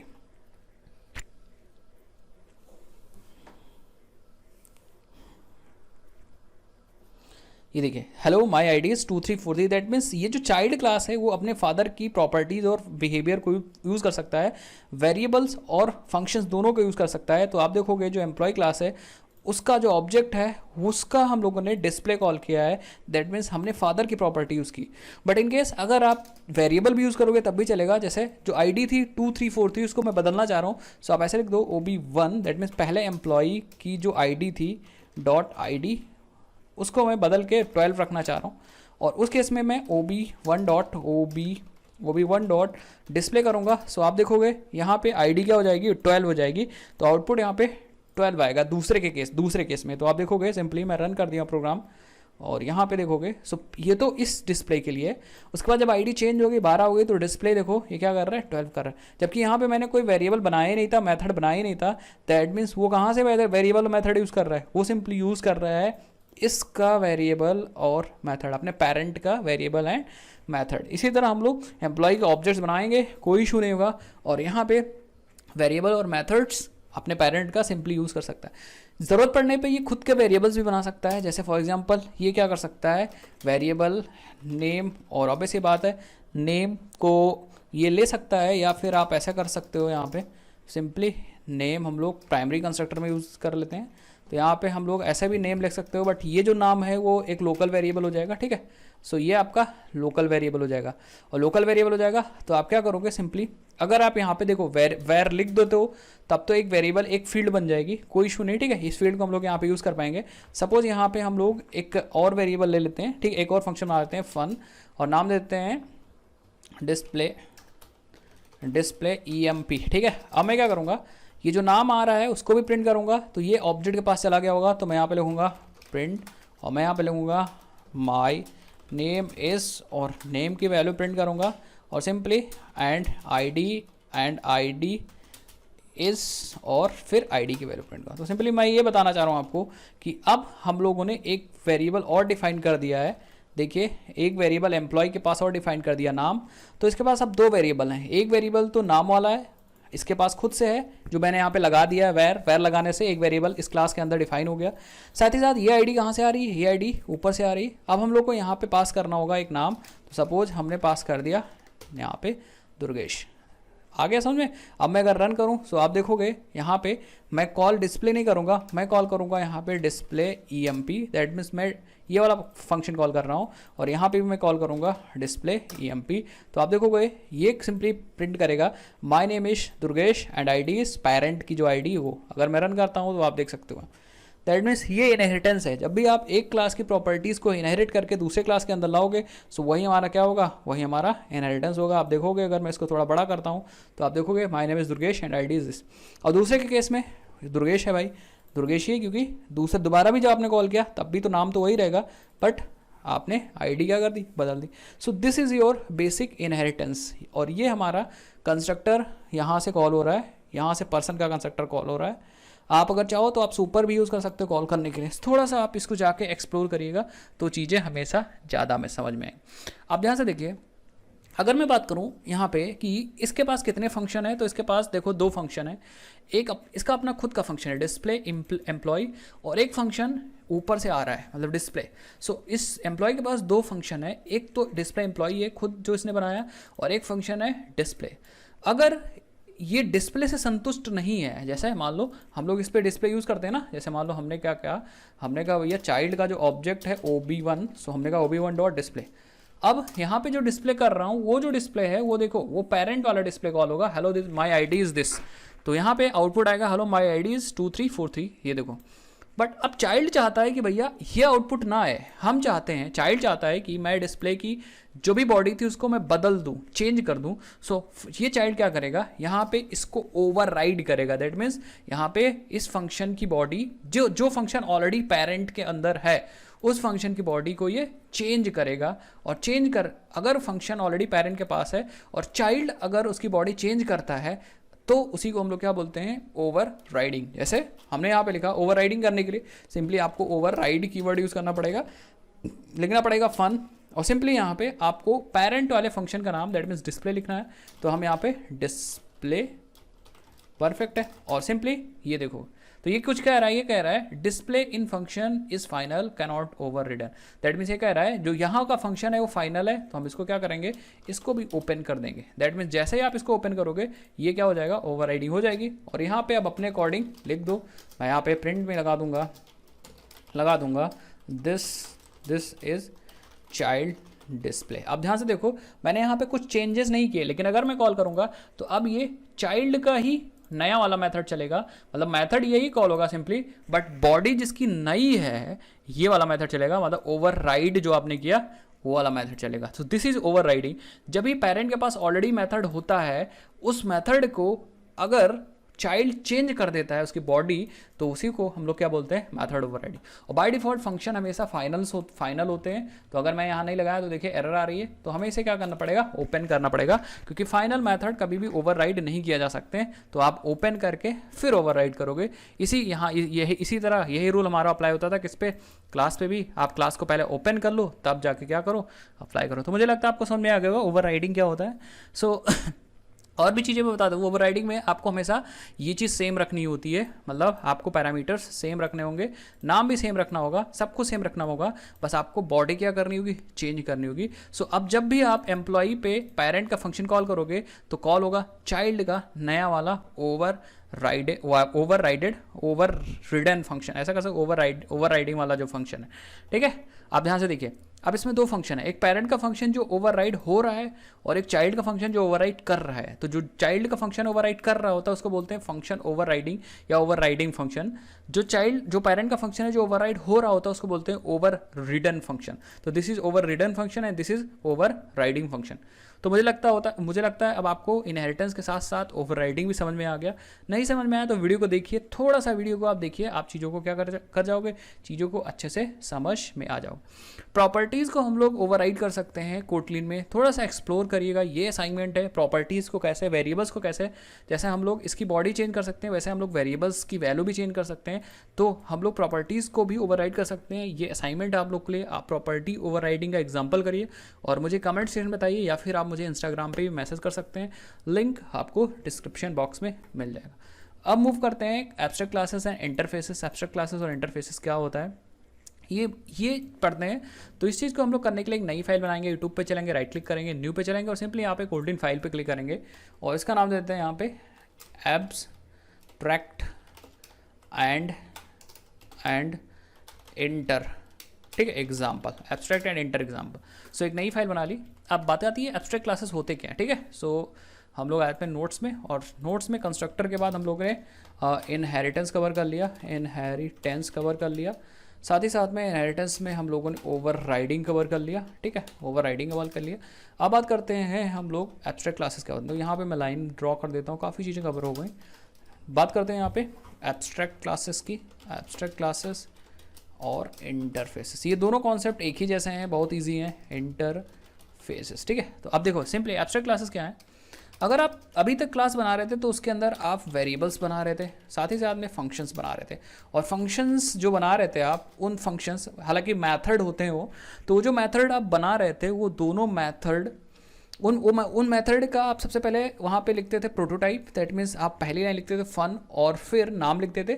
सो नेम के साथ साथ आप लिखते थे यहाँ पे, नेम के साथ साथ बॉडी भी लिखते थे। दैट मीन्स अगर कोई फंक्शन बना होता तो आप लिखते थे फन और नेम लिखते थे, फिर उसके बाद बॉडी भी लिख देते थे। दैट मीन्स जो फंक्शन आप बना रहे थे क्लास के अंदर वो कंप्लीट फंक्शन होते थे। बट एब्स्ट्रैक्ट क्लास का थोड़ा सा उल्टा है केस, इसमें जो भी फंक्शन बनाएंगे वो इनकम्प्लीट फंक्शन होंगे, incomplete function. That means function complete नहीं होंगे, सिर्फ उनमें आप नाम बनाओगे। जैसे मैं यहाँ पे फंक्शन बना के दिखाता हूँ। सपोज आपने एक क्लास बना लिया ऐसे ही, टेस्ट बन गया क्लास। अगर आप यहाँ पे एक फंक्शन बना देते हो फन, और फन में सिंपली यहाँ पे लिख देते हो मैसेज, ठीक है, मैसेज। अब देखो सिंपली यहाँ पे क्या किया आपने, फंक्शन बना लिया, फंक्शन का नाम डिक्लेयर कर दिया। अगर आप यहाँ पे इसकी बॉडी दे देते हो तो this is a complete function, और कंप्लीट फंक्शन को बोलते हैं कॉन्क्रीट मेथड। कॉन्क्रीट मेथड मतलब इसका नाम भी है, मतलब प्रोटोटाइप भी है, साथ ही साथ में इसकी बॉडी भी है।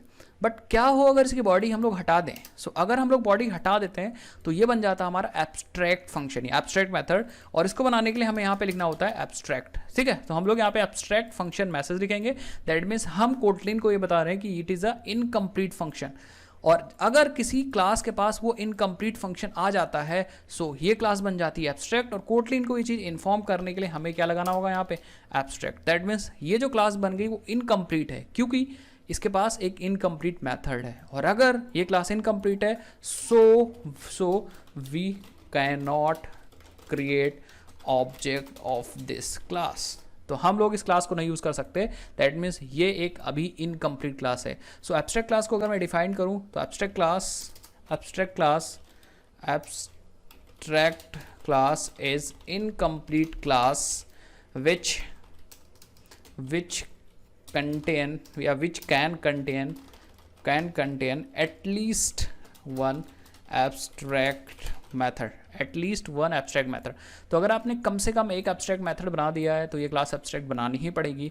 आप चाहो तो एक और कंप्लीट मेथड बना सकते हो, जैसे यहाँ पे लिख सकते हो से हेलो, बट इसके अंदर आप बॉडी दे सकते हो, कोई दिक्कत नहीं। बट इसका कोई फ़र्क नहीं है, यहाँ पे लिख सकते हो हेलो, इसका कोई मतलब इसका कोई मतलब ही नहीं, क्योंकि आपने क्या बना दिया, एक इनकम्प्लीट फंक्शन बना दिया। तो इसको बनाने का कोई फ़र्क नहीं पड़ता, क्योंकि ये तो ऑलरेडी एब्स्ट्रैक्ट हो चुकी। बट आप इसको यूज़ नहीं कर सकते हो। इसको यूज़ करने के लिए सिंपली आपको मैं भी ये तरीका बताता हूँ। सो टू यूज़ एब्स्ट्रैक्ट क्लास, अब क्योंकि भाई इनकम्प्लीट है, तो अगर आपको यूज़ करना है एब्स्ट्रैक्ट क्लास को तो simply you have to provide implementation of abstract method. तो आपको अगर यूज़ करना है किसको, अगर आपको यूज़ करना है इस वाले मेथड टेस्ट को, इस वाले क्लास को टेस्ट को, क्योंकि ये क्लास क्या है, एब्स्ट्रैक्ट है, तो हमें क्या करना पड़ेगा, कैसे भी करके हमें इसकी बॉडी बनानी पड़ेगी। तो बॉडी कैसे बनाएंगे, बॉडी सिंपली बनाएंगे हम चाइल्ड के थ्रू ओवरराइडिंग करके। सो हम लोग एक चाइल्ड बना लेंगे, चाइल्ड यहाँ पे नाम दे देंगे टेस्ट इम्पल, और इसको पेरेंट बनाने के लिए सिंपली आप कोलन लगाओगे और लिख दोगे यहाँ टेस्ट। परफेक्ट है। तो सिंपली अब हमारा ये चाइल्ड बन गया। और सिंपली हम लोग क्या करेंगे, ये देखिए एरर कुछ बता रहे, कह रहा है एब्स्ट्रैक्ट डज नॉट इम्प्लीमेंट। तो ये देखिए ये बता रहा है, ये कह रहा है कि अगर चाइल्ड को पेरेंट बनाया है तो इस मेथड को क्या करना पड़ेगा, ओवरराइड करना पड़ेगा। तो आप सिंपली यहाँ पे ओवरराइड लिखो और लिखो फन, और नाम सेम रखना है।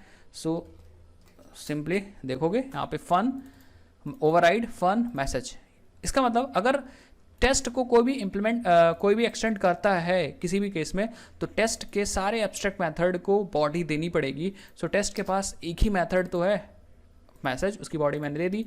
जैसे मैंने यहाँ पे बॉडी दे के मैं कंप्लीट करूँगा यहाँ पे दिस इज चाइल्ड, उसी केस में बस ये इसने क्या कर दिया, इसने इसकी इनकम्प्लीट चीज़ को कंप्लीट कर दिया। अब हम लोग क्या कर सकते हैं, इस टेस्ट इम्पल को क्या कर सकते हैं, यूज़ कर सकते हैं। क्योंकि देखो इस टेस्ट इम्पल को यूज़ करना तो वही बात हुई ना, इसको यूज़ करना, क्योंकि इसकी सारी प्रॉपर्टीज़, मैसेज भी तो है यहाँ, साथ ही साथ में से हेलो भी है। दैट मीन्स इसकी सारी प्रॉपर्टीज इसके पास हैं और इसने मैसेज को भी पूरा कर दिया। दैट मीन्स आप टेस्ट इम्पल को यूज़ करो, कोई दिक्कत नहीं, इसके पास मैसेज भी है और इसके पास से हेलो भी है। सो हम लोग जब मेन मेथड में यूज़ करना होगा किसको, टेस्ट को, तो हम लोग यूज़ करेंगे वेरिएबल OB टेस्ट इम्पल को, क्योंकि इसीलिए यूज़ करेंगे क्योंकि टेस्ट इम्पल ने हमारा काम किया है। इसके पास मैसेज की भी बॉडी है और टेस्ट इम्पल के पास से हेलो की बॉडी है, तो हम दोनों चीज़ें यूज़ कर सकते हैं। अब देखो ऑब्वियस ही बात है, आप यूज़ तो टेस्ट इम्पल को कर रहे हो, बट कहीं ना कहीं ये दोनों चीज़ें कहाँ की हैं, ये दोनों चीज़ें टेस्ट की हैं। सो अब आपको फीचर तो भाई टेस्ट वाले ही मिल रहे हैं। सो ये हेल्प कर रहा है एब्स्ट्रैक्ट क्लास को यूज़ करने के लिए। अगर मैं रन करूँ तो आप देखोगे एब्स्ट्रैक्ट क्लास क्या हो जाएगी, मेरी यूज़ हो जाएगी। तो सिंपली डिफिनीशन ये है, abstract class which can contain at least, कम से कम एक एब्स्ट्रैक्ट मैथड रखना ही रखना है। और उस एब्स्ट्रैक्ट मैथड को एब्स्ट्रैक्ट बनाओगे कैसे, एब्स्ट्रैक्ट लगा के। अगर एक एब्स्ट्रैक्ट मैथड आ गया तो आपको एब्स्ट्रैक्ट क्लास बनानी पड़ेगी। सो अब now how to use this class, आपको यूज़ करने के लिए सिंपली एक क्लास बनाना पड़ेगा, एक्सटेंड करना पड़ेगा, मतलब आपको पेरेंट बनाना पड़ेगा, और जो इनकम्प्लीट मेथड है उसकी बॉडी देनी पड़ेगी। Then you can use this implemented this child class so that to use parent class को यूज़ करने के लिए आपको चाइल्ड क्लास यूज़ करना। So this is a concept behind abstract classes. Abstract classes incomplete classes हैं, तो कभी भी आपको अधूरी इंप्लीमेंटेशन देनी होती है। जैसे मान लो मैं चाहता हूँ कि भाई मुझे एक क्लास लिख दूँ और क्लास के अंदर कुछ आधा अधूरा चीज़ लिख दूँ, जब मेरा लड़का होगा तो वो उसे कंप्लीट करके यूज़ कर लेगा। सो this is a concept of abstract class. Abstract class में मैं यहाँ पे क्लास टेस्ट लिख दूंगा और मैं मैसेज में अधूरा चीज़ लिख दूंगा। जब मेरा लड़का होगा टेस्ट इम्पल, तो वो मैसेज को अपनी तरीके से कंप्लीट करेगा और फिर मैसेज को अपने हिसाब से यूज़ करेगा, बट उसको चीज़ें मेरी ही यूज़ करनी होगी, बट उसने उसको कंप्लीट किया। सो होपफुली आपको एब्स्ट्रैक्ट क्लासेस का कॉन्सेप्ट समझ में आएगा। नेक्स्ट बात करते हैं, थोड़ा सा इंटरफेसेस की बात करते हैं। Interfaces and abstract classes is most similar to this, ठीक है। और फिर उसके बाद हम लोग एक्सेप्ट हैंडलिंग पे मूव करते हैं और फिर कलेक्शन पे मूव करते हैं। सो चलते हैं इंटरफेसेस पे। सो फ्रेंड्स, यहाँ पे इंटरफेसेस का एग्जांपल को समझाने के लिए मैं नई फाइल बनाऊंगा। हालांकि हम लोगों ने इसी फाइल में यहाँ पे बनाया था abstract and inter example, but इस फाइल में बनाएंगे तो थोड़ा सा कन्फ्यूजन हो सकती है। तो इसलिए मैं यहाँ यूट्यूब पे राइट क्लिक करता हूँ, न्यू पे चलता हूँ, सिंपली एक फाइल बना लेता हूँ इंटरफेस एग्जाम्पल। अब भाई फाइल बनाने में कोई टैक्स थोड़ी पैसा थोड़ी नहीं लगता है, तो जितनी मर्जी उतनी फाइल बनाओ, बट अच्छे से समझने के लिए ऑब्वियसली बात है कई सारी फाइलें बनाऊंगा और समझाने के लिए। सो इंटरफेस भी क्या होता है, note dot text file open करता हूँ, यहाँ पे टाइप करता हूँ, ठीक है। सो इंटरफेसेस सिमिलर होता है, similar to abstract classes. That means इस इंटरफेस के अंदर भी हम लोग क्या कर सकते हैं, सिमिलर होता है बट सेम नहीं होता है। तो इसका मतलब इंटरफेसेस के अंदर भी हम लोग मेथड्स बना सकते हैं और मेथड की बॉडी भी बना सकते हैं। जैसे फॉर एग्जांपल अगर मैं यहाँ पे आता हूँ और यहाँ पे देखो, सबसे पहले इंटरफेस बनाने के लिए आपको कीवर्ड यूज़ करना पड़ेगा इंटरफेस, और उसके बाद अपने इंटरफेस का नाम लिखना पड़ेगा। सपोज मैंने लिख दिया यहाँ पे माई इंटर। सो ये सिंपली हमारा इंटरफेस बन गया। अब एग्जैक्टली ये सेम एज एब्स्ट्रैक्ट क्लासेस है, मतलब हम लोग इसका भी ऑब्जेक्ट नहीं बना सकते। अब ध्यान से देखिए, इसके अंदर हम मेथड्स को बना सकते हैं और मेथड्स दोनों तरह के मेथड्स बना सकते हैं। इवन हम लोग abstract method and non abstract method दोनों बना सकते हैं। मैं बना के दिखाता हूँ। सिंपली मैंने यहाँ फन लिखा और फन लिखने के बाद मैंने सिंपली यहाँ पे लिख दिया M1। दिस इज M1, ये पहला मेथड। और आप देखो यहाँ पे मैंने कोई भी एब्स्ट्रैक्ट कीवर्ड नहीं लगाया, और यहाँ भी मैंने क्लास से पहले, इंटरफेस से पहले कोई भी एब्स्ट्रैक्ट नहीं लगाया। सो इंटरफेसेस का मतलब होता है कि ये एब्स्ट्रैक्ट क्लास की तरह बिहेव तो करेगी, बट बाय डिफॉल्ट इसके अंदर जो मेथड्स आप लिखोगे, जिनकी बॉडी नहीं लिखोगे, वो बाय डिफॉल्ट एब्स्ट्रैक्ट ट्रीट करेगा कोटलिन का कंपाइलर। सो आप देखोगे यहाँ पे एब्स्ट्रैक्ट ऑटोमेटिकली लग गया है और यहाँ भी मुझे एब्स्ट्रैक्ट लगाना नहीं पड़ा।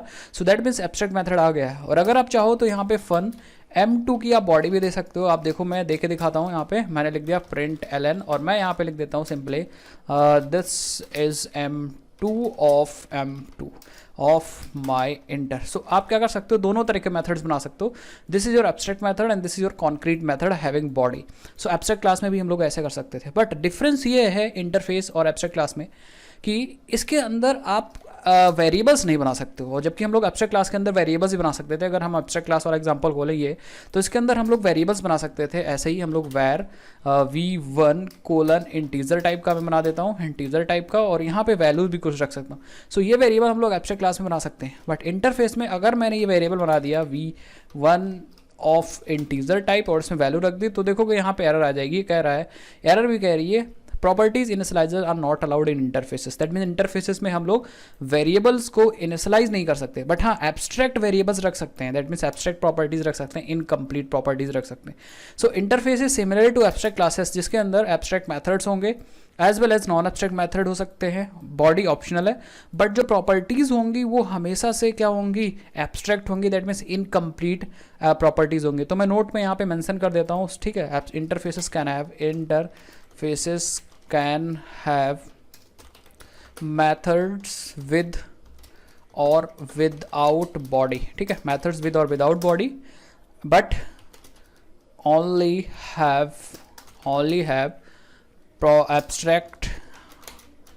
abstract प्रॉपर्टीज, ठीक है। सो प्रॉपर्टीज हमेशा एब्स्ट्रैक्ट नहीं, यूसेज एग्जैक्टली वैसे ही है। यूसेज का मतलब सिंपली ध्यान से देखिए, यूसेज हमेशा वैसा ही रहेगा। अगर इसे इंटरफेस को यूज़ करना है तो हमें क्या करना पड़ेगा, सबसे पहले इस मेथड को कंप्लीट करना होगा। सो कंप्लीट करने के लिए सिंपली हम लोग एक क्लास बना लेंगे माई इंटर इम्पल, ठीक है। ये क्लास जो बनाएंगे उस पर हम लोग इम्प्लीमेंट कर लेंगे, दैट मीन्स हम लोग माई इंटर को बना देंगे इसका पेरेंट। आप देख सकते हो सिंपली मैंने यहाँ पे लिख दिया this colon this, that means ये बन गया पेरेंट और ये बन गया चाइल्ड।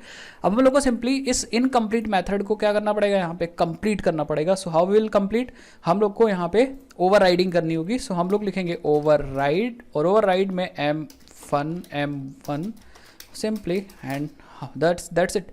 अब सिंपली देखोगे यहाँ पे मैं लिख दूंगा प्रिंट एलन, और प्रिंट एलन में सिंपली यहाँ पे लिख सकते हो दिस इज ओवरराइडेड मेथड, ठीक है। दिस इज ओवरराइडेड मेथड, इसकी स्पेलिंग हल्का सा गलत हो गई, देखते हैं, ठीक है। ओवरराइडेड ठीक तो है, ओवरराइडेड, ठीक है, या डबल दी होगा, ठीक है, नहीं, ठीक है, ओवरराइडेड आप समझ लीजिए, इसकी स्पेलिंग सही कर लीजिए।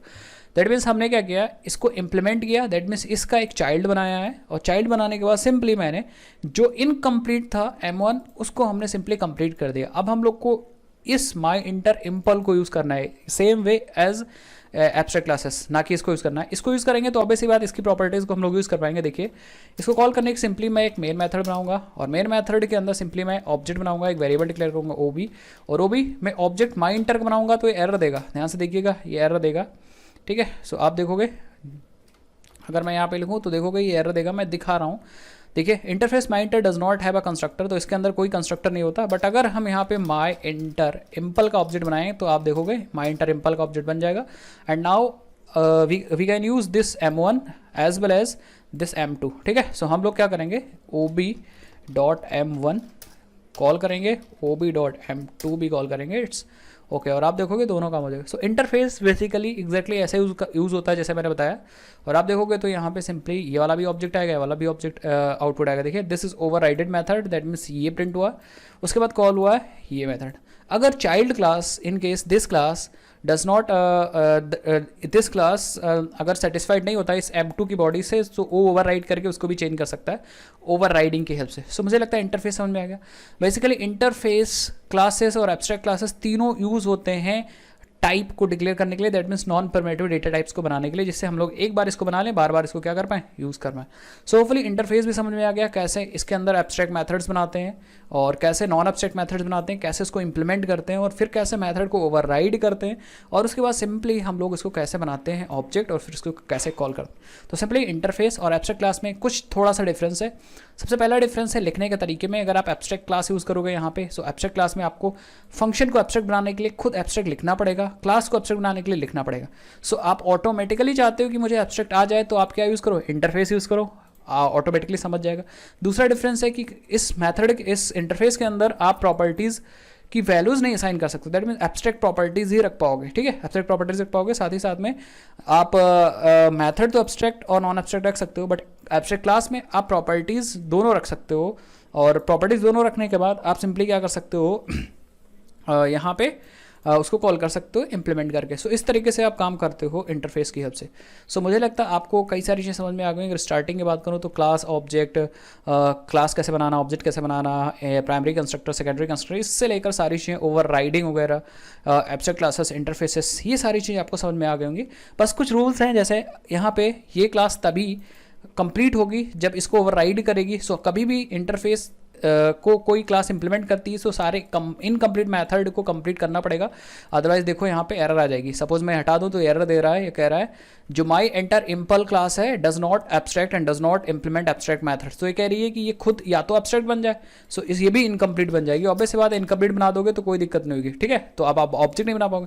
सो इसको एब्स्ट्रैक्ट बना दोगे तो प्रॉब्लम हो जाएगी। आपको क्या करना है, आपको ये मेथड ओवरराइड करना है। सो आप यहाँ पे ऑल्ट एंटर करके इंप्लीमेंट मेथड कर सकते हो, और आप देखोगे मेथड सिंपली इंप्लीमेंट हो जाएगा। आप यहाँ पे काम कर सकते हो जो अभी हम लोगों ने किया था, ठीक है। सो आप याद रखो, जब भी आप किसी भी एब्स्ट्रैक्ट क्लास को इम्प्लीमेंट करो अपनी क्लास में, या फिर आप इम्प्लीमेंट करो किसी इंटरफेस को, तो उस केस में आपको क्या करना होगा, उस इंटरफेस के सारे मेथड्स जो कि एब्स्ट्रैक्ट वाले हैं उनको क्या करना पड़ेगा, यहाँ पे आपको ओवरराइड करना ही करना होगा। सो मुझे लगता है समझ में आ गया। नेक्स्ट अब हम लोग चलते हैं थोड़ा सा एक्सेप्शन हैंडलिंग, बहुत इंपॉर्टेंट कॉन्सेप्ट है तो उसको समझते हैं। तो सिंपली मैं क्या करता हूँ, एक नई फाइल बना लेता हूँ एक्सेप्शन हैंडलिंग के लिए। सो सिंपली फाइल पे चलेंगे और यहाँ बनाएंगे एक्सेप्शन एग्जाम्पल, ठीक है। अब देखते हैं सबसे पहले एक्सेप्शन हैंडलिंग होता क्या है। सो एक्सेप्शन हैंडलिंग समझने के लिए हम लोग आ जाते हैं अपने नोट्स में, नोट्स यहाँ पे, और सिंपली नीचे आ जाते हैं, ये सब कमेंट कर देते हैं। ये सब इंपॉर्टेंट कॉन्सेप्ट्स हैं ऑब्जेक्ट ओरिएंटेड के। नेक्स्ट यहाँ पे देखिए, ध्यान से देखिएगा, हम यहाँ पे हेडिंग डाल लेते हैं सबसे पहले एक्सेप्शन हैंडलिंग। सो एक्सेप्शन हैंडलिंग, ठीक है। देखिए उससे पहले एक्सेप्शन हैंडलिंग को समझने के लिए यहाँ पे हम लोग को समझना पड़ेगा एक्सेप्शन क्या होती है, ठीक है। अगर एक बार एक्सेप्शन समझ में आ गया ना, तो हम लोग समझ जाएंगे कि भैया एक्सेप्शन को हैंडल करना, वही तो हमारा एक्सेप्शन हैंडलिंग होता है। जैसे मान लो किसी चीज़ को हैंडल कर सकता है कोई बंदा, जैसे मान लो कोई पापा गुस्सा आ जाते हैं तो मम्मी से हम लोग बोलते हैं कि मम्मी हैंडल कर लेंगे। दैट मीन्स वो चीज़, वो सिचुएशन क्या करेगी, हैंडल करने के लिए हैंडलर आ जाता है, ठीक है, वो हैंडल कर सकता है। सो यही कि इसी तरह हम लोग का जो एक्सेप्शन होता है, अगर उसको हम लोग हैंडल कर लें अपने सिचुएशन के हिसाब से, दैट मीन्स हम लोग एक्सेप्शन हैंडलिंग पढ़ रहे हैं। So but the main thing is what is exception. So exception मतलब एक एरर होता है जो कि रन टाइम पे अकर होता है। एक्सेप्शन मतलब एक एरर होता है, error that occurs at run time. So error that occurs at run time is called exception, ठीक है। अब रन एक्सेप्शन मतलब जो एरर रन टाइम पे है। अब इसका मतलब क्या होता है, ध्यान से देखिए, इसका मतलब क्या है, मैं इसको अब प्रैक्टिकल करके दिखाता हूँ। ध्यान से देखिए, अगर मैं चलता हूँ एक्सेप्शन एग्जाम्पल में, सो यहाँ पे आ गया एक्सेप्शन एग्जाम्पल में, और यहाँ पे मैं बनाता हूँ मेन मेथड, ठीक है। और यहाँ पे मैं क्या करता हूँ, कुछ इनपुट लेता हूँ। सो मैं यहाँ पे 2 इनपुट लेता हूँ, ध्यान से देखिए, 2 वेरिएबल्स डिक्लेयर करता हूँ या 2 वेरिएबल इनपुट लेता हूँ। तो कैसे लेंगे, स्कैनर यूज़ करेंगे। तो हम लोग कहेंगे स्कैनर, या एक वेरिएबल ले लेते हैं ऐसे OB, ठीक है। OB is equal to scanner का ऑब्जेक्ट बना लेते हैं, स्कैनर के हिसाब से हम लोग इनपुट लेने वाले, ठीक है। और यहाँ मैं लिख दूंगा system.in, ठीक है। तो मैं system.in यूज़ करूँगा, ठीक है। और यहाँ पे एक वेरिएबल ले लेते हैं, ठीक है, परफेक्ट है। अब ध्यान से देखिए, 2 वेरिएबल लेते हैं, तो एक वेरिएबल A ले लेते हैं और इसमें हम लोग रख देंगे OB.next int, और एक और वेरिएबल ले लेंगे B और इसमें हम लोग लेंगे OB.next int, ठीक है, OB.next int। हमको लग रहा है सब कुछ सही हो रहा है। हम लोग इसका डिवीजन करना चाहते हैं, तो हम लोग क्या करेंगे, एक वेरिएबल और लेंगे C और यहाँ लिखेंगे A/B, परफेक्ट है, दोनों नंबर आ जाएंगे। उसके बाद यहाँ से देखिए, हम लोग प्रिंट करेंगे इसका रिजल्ट। तो हम लिखेंगे प्रिंट रिजल्ट लग कर लेंगे, C को प्रिंट कर देंगे, और लास्ट में मैं मैसेज दूंगा यहाँ पे प्रोग्राम कंप्लीटेड, और उससे पहले यहाँ पे मैं मैसेज दे दूंगा। ध्यान से देखिए, जब प्रोग्राम स्टार्ट होगा तो यहाँ पे मैं मैसेज दे दूंगा प्रोग्राम स्टार्टेड। अब मैं अगर प्रोग्राम चलाता हूँ तो ध्यान से देखिएगा, यहाँ पे प्रोग्राम चलाता हूँ तो अब इसके बाद प्रोग्राम नॉर्मली चलेगा और हम लोग को पता भी नहीं चलेगा एरर आ रही कि नहीं आ रही। तो जैसे प्रोग्राम चलूँगा सबसे पहले मैसेज आएगा प्रोग्राम स्टार्टेड। आप देखो प्रोग्राम स्टार्टेड, यहाँ पे सब अब हमें देना है A की वैल्यू। सो हम लोग दे दें A की वैल्यू 50। अब मुझे देना है B की वैल्यू, सो V की वैल्यू मैं दे देना हूँ 25, और अगर मैं एंटर करूँ तो आप देखोगे यहाँ 2 आएगा, डिवीजन ऑब्वियसली बात 50 डिवाइडेड बाय 25 और प्रोग्राम कंप्लीटेड। दैट मीन्स हमारा प्रोग्राम स्टार्ट हुआ, प्रोग्राम कंप्लीट हो गया। So this is a normal flow, start और एंड, जहाँ से स्टार्ट होना था वहाँ से स्टार्ट हुआ, जहाँ को एंड होना था वहाँ एंड हुआ। This is a normal flow of our program, सब कुछ सही हुआ। बट अब ध्यान से देखिए, अगर मेरी स्पेलिंग मिस्टेक हो गई यहाँ पे, सो ये हमारी रन टाइम एरर नहीं है, ये तो पहले ही बता दे रहा है, हमने रन नहीं किया, ये पहले ही बता दे रहा है। So it is a compiled time error, तो यहाँ इसकी बात नहीं हो रही। अब ध्यान से देखिए, मैं सपोज प्रोग्राम यहाँ चलाया, अब प्रोग्राम हमारा चल रहा है, ध्यान से देखिएगा, प्रोग्राम हमारा चल रहा है, program start, that means program start हो गया है, प्रोग्राम स्टार्ट हुआ है और अभी प्रोग्राम एंड नहीं हुआ है। इस जगह पे कोई एरर आएगी, दैट मीन्स ये हमारी होगी रन टाइम एरर। तो आप लोग सोचोगे कैसे एरर आएगी, एरर आ सकती है। ध्यान से देखिए, सपोज मैंने दिया यहाँ पे 50 दिया A की वैल्यू, और B की वैल्यू मैंने यहाँ पे 0 दे दिया और एंटर कर दिया। सो आप देखोगे ये यहाँ पे एरर आ गई और हमारा प्रोग्राम देखो कंप्लीट नहीं हुआ, यहाँ पे हमारा प्रोग्राम कंप्लीटेड मैसेज नहीं आया। दैट मीन्स प्रोग्राम बीच में अचानक से बंद हुआ, और जो एरर आई उस एरर का नाम है arithmetic exception by 0। That means ये 12वें लाइन पे एरर आ गई और इस एरर का नाम है arithmetic. So this is a exception. अब हमें यही सिचुएशन हैंडल करना है। हैंडल करने का मतलब इसको हम लोग कैसे हैंडल करेंगे कि हमारा प्रोग्राम कंप्लीट हो, हमारा प्रोग्राम मतलब सब कुछ चले, प्रोग्राम कंप्लीटेड भी मैसेज आए और इसके अंदर अगर 10 लाइनें हो तो भी हमारा प्रोग्राम चले। सो यही एक्सेप्शन है और इसी सिचुएशन को हैंडल करने के लिए हम लोग बोलते हैं एक्सेप्शन हम लोग हैंडल करेंगे या एक्सेप्शन हैंडलिंग। सो इस सिचुएशन जैसे हमारा प्रोग्राम चला उस समय कोई एरर आई, उसको हम लोग कैसे हैंडल करेंगे।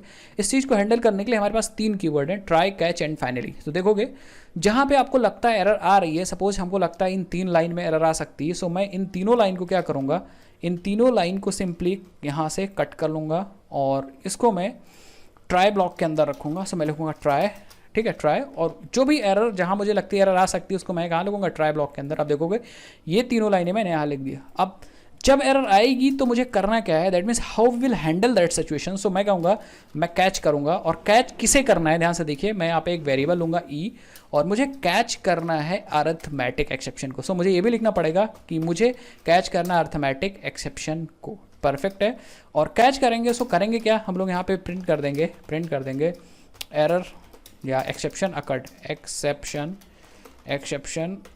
अकर्ड या एक्सेप्शन अकर्ड, ठीक है। और एक्सेप्शन में अगर मैसेज भी आपको डालना है सो आप यहाँ पे क्या कर सकते हो, कौन से एक्सेप्शन है, आप ऐसे लिख सकते हो E dot gate message, E dot या इस डॉट देखो मैसेज कर सकते हो। सो दिस इज, ये जो वेरिएबल है इसमें आपका नॉर्मल मैसेज आ जाएगा कि भैया कौन सी एक्सेप्शन आई। तो मैंने देखो यहाँ पे ई डॉट मैसेज प्रिंट कर दिया, तो जो भी एक्सेप्शन आएगी उसके बारे में भी आ जाएगा। सो हम लोगों ने क्या किया है, हम लोगों ने सिंपली जहाँ भी प्रॉब्लम आ सकती है उसको मैंने ट्राई ब्लॉक के अंदर रख दिया। सो इस लाइन में प्रॉब्लम आ रही थी तो मैंने इसको ट्राई ब्लॉक के अंदर रख दिया। अब एक्सेप्शन आ जाएगी सो हम लोग करेंगे क्या, हम लोग सिंपली कैच ब्लॉक, जैसे यहाँ पे एरर आएगी ये कैच ब्लॉक चल जाएगा और वो प्रिंट कर देगा एक्सेप्शन अकर्ड। सेम प्रोग्राम में फिर से चलाता हूँ, बस एक सेकंड इसको सही कर देता हूँ, ठीक है। सेम प्रोग्राम में फिर से चलाता हूँ, आप ध्यान से देखना एग्जैक्टली वही सिचुएशन में लाने जा रहा हूँ, फिर से मैं एरर जानबूझ के लाऊंगा। सो आप देखिएगा यहाँ पे सिंपली प्रोग्राम चला और अगर मैंने यहाँ पे लिख दिया 50 और फिर से मैंने 0 लिख दिया, तो आप ध्यान से देखिएगा, ये देखिए जैसे ही यहाँ पे एरर आई डिवाइड करने में, इस बार रेड कलर का कुछ नहीं दिखा, इस बार देखिए एक्सेप्शन अकर्ड। जैसे यहाँ पे एरर आई नीचे का कुछ भी नहीं चला और कैच ब्लॉक चला, उसने प्रिंट किया एक्सेप्शन अकर्ड और ई डॉट मैसेज मतलब डिवाइड बाय 0, ये वाली एक्सेप्शन आई है। और फिर अगर इसके नीचे 10 लाइनें होती तो 10 लाइनें चल जाती हैं। This is a exception handling. Suppose आप श्योर नहीं हो कि भैया आपको कुछ ना कुछ मैसेज देना है, तो आप क्या कर सकते हो, यहाँ एक फाइनली ब्लॉक भी लगा सकते हो। फाइनली ब्लॉक में आप लिख सकते हो ये finally block irrespective of try block and catch block चलता है, मतलब ये चाहे ट्राई चले चाहे कैच चले कोई इशू नहीं। क्योंकि देखो दिक्कत है कि जैसे मान लो यहाँ पे एक्सेप्शन आ गई, आपने जो यहाँ लिखा था इसके नीचे तो चलेगा नहीं, या फिर एक्सेप्शन नहीं आई तो आपने जो इसके नीचे लिखा था वो नहीं चलेगा। सो आप चाहते हो कि ट्राई चले चाहे कैच चले मुझे कुछ ना कुछ प्रिंट करना है, सो आप फाइनली में लिख सकते हो। फाइनली में जो आप लिखोगे वो हमेशा एग्जीक्यूट होगा। सो मैंने यहाँ लिख दिया दिस इज, या थैंक यू लिख देते हैं, थैंक यू। सो ये हमेशा चलेगा, एक्सेप्शन आए चाहे ना आए। अब मैं दोनों सिचुएशन यहाँ पे दिखा रहा हूँ, एक्सेप्शन ला के भी दिखाऊंगा और एक्सेप्शन मतलब नहीं भी आएगी वो भी यहाँ पे केस दिखाऊंगा। सपोज मैंने लिखा यहाँ पे 40 और 2 मैंने लिख दिया तो एक्सेप्शन नहीं आएगी। सो आप देखोगे नॉर्मल चलेगा प्रोग्राम, सब कुछ ट्राई चला, डिवाइड किया, इसने प्रिंट किया, बट कैच नहीं चलेगा क्योंकि कैच तभी चलेगा जब एक्सेप्शन आएगी। अब ध्यान से देखिएगा, और थैंक यू तो प्रिंट होगा ही हुआ। अगर मैं रन करता हूँ और एक्सेप्शन आ जाती है उस केस में, ध्यान से देखिए, सपोज मैंने कहा 30 और 30 में मैंने 0 दे दिया, तो आप देखो एक्सेप्शन आएगा, फिर भी थैंक यू चला। सो फाइनली तो हमेशा चलेगा, इसका नाम ही जैसे फाइनली है, ये तो करना ही करना है। सो आप एरर आए चाहे एरर ना आए, ये चलना ही चलना। तो इस तरीके से हम काम कर सकते हैं। बट ये तो अभी मैंने सिर्फ और सिर्फ एक ही एक्सेप्शन हैंडल की है, एक ही एरर हैंडल की है जिसका नाम है अरिथमेटिक एक्सेप्शन। अगर मैं दोबारा रन करता हूँ तो ध्यान से देखिएगा और भी एक्सेप्शन आ सकती है। जैसे यहाँ पे नंबर देना था तो मैंने नंबर दिया, यहाँ भी नंबर देना है बट किसी ने ऐसे दे दिया। अब ध्यान से देखिए एक और एरर आ गई, थैंक यू देखिए चला, एरर आने के बाद भी थैंक यू चला, फाइनली चला है, बट प्रोग्राम फिर से एबनॉर्मली टर्मिनेट हुआ। देखिए प्रोग्राम कंप्लीट नहीं हुआ, दैट मीन्स एक्सेप्शन आ रही है। कौन सी एक्सेप्शन आ रही है, देखिए इनपुट मिसमैच एक्सेप्शन। तो दैट मीन्स हमें ये वाली भी एक्सेप्शन हैंडल करना पड़ेगा। So we can use multiple catch block. आपने देखिए एक कैच ब्लॉक यहाँ पे लगाया हुआ, दूसरा कैच ब्लॉक हम लोग यहाँ पे क्या कर सकते हैं, लगा सकते हैं। तो सिंपली मैं लिखूँगा कैच ब्लॉक, किस एक्सेप्शन को हैंडल करना है, सो मैं लिखूँगा ई और एक्सेप्शन का नाम है इनपुट मिसमैच एक्सेप्शन, और सिंपली देखिए यहाँ पे हैंडल करूँगा। सो आप ध्यान से देखिए यहाँ पे मैं फिर से लिख देता हूँ input invalid input, invalid input, और एरर भी दिखा सकते हैं, या आप इनवैलिड इनपुट मतलब समझ जाएंगे। या अगर दिखाना है तो सिंपली आप क्या कर सकते हो, वही वाला तरीका ई डॉट मैसेज प्रिंट कर दो, दैट्स इट।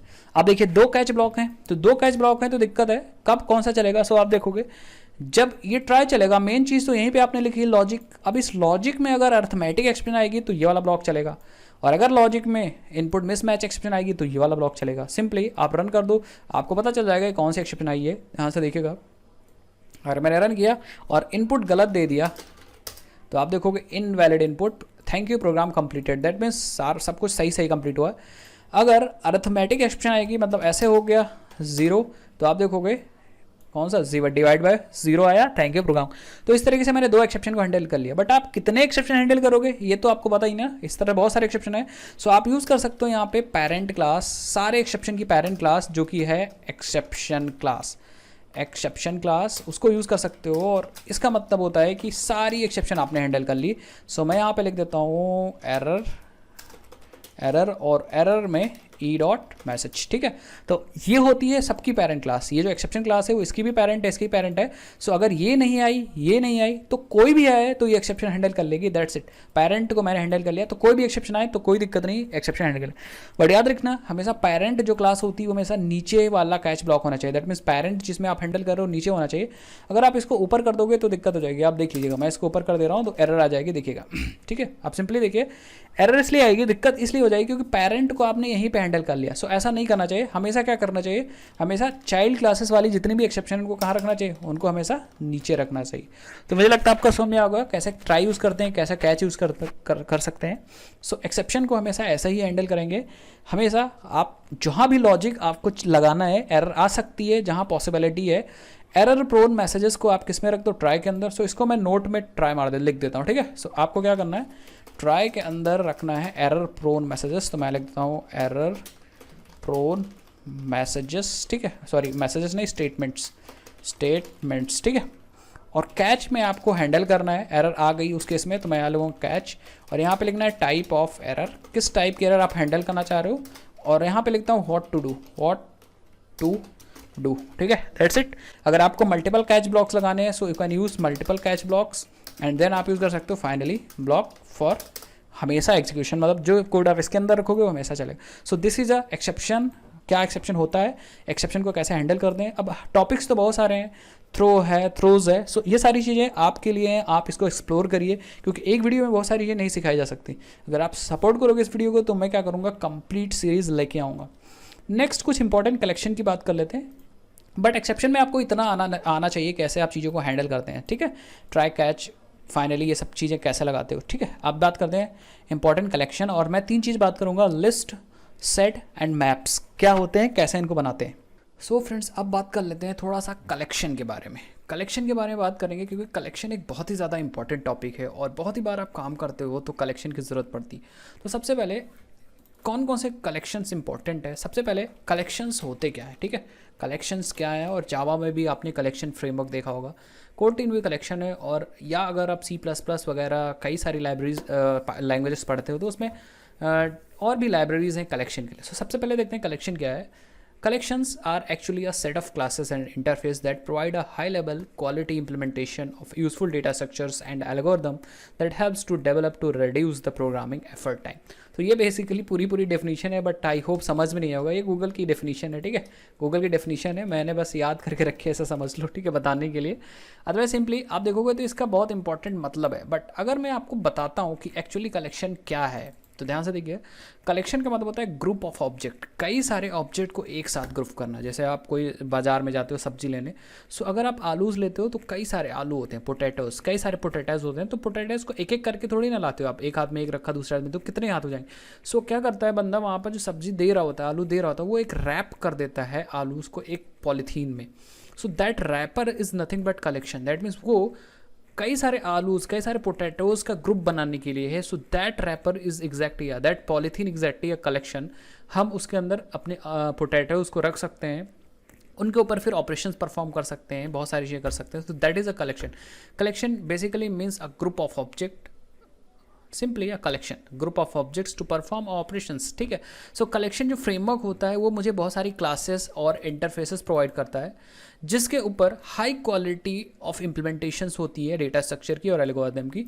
तो जो क्लासेस होती हैं उनको इम्प्लीमेंट किया जाता है डेटा स्ट्रक्चर पे और एल्गोरिथम पे, जिससे कि हम लोग क्या कर पाएँ, हम लोग बहुत आसानी से ग्रुप ऑफ ऑब्जेक्ट्स पे काम कर पाएँ। जैसे मैं अभी एग्जांपल दिखाता हूँ। जैसे एक इंपॉर्टेंट कलेक्शन, 3 कलेक्शन की सबसे पहले मैं बात करूँगा। एक लिस्ट है इंपॉर्टेंट कलेक्शन, फिर सेट है और फिर है एक मैप, ठीक है। आप ध्यान से देखिए मैप, ये जो लिस्ट है वो एक इंटरफेस होता है, बट बेसिकली ये ग्रुप ऑफ ऑब्जेक्ट या इसको बोल सकते हैं ऑर्डर्ड कलेक्शन, ठीक है। सो ऑर्डर्ड कलेक्शन का मतलब होता है कि 4 ऑब्जेक्ट हैं या 4 इंसान हैं।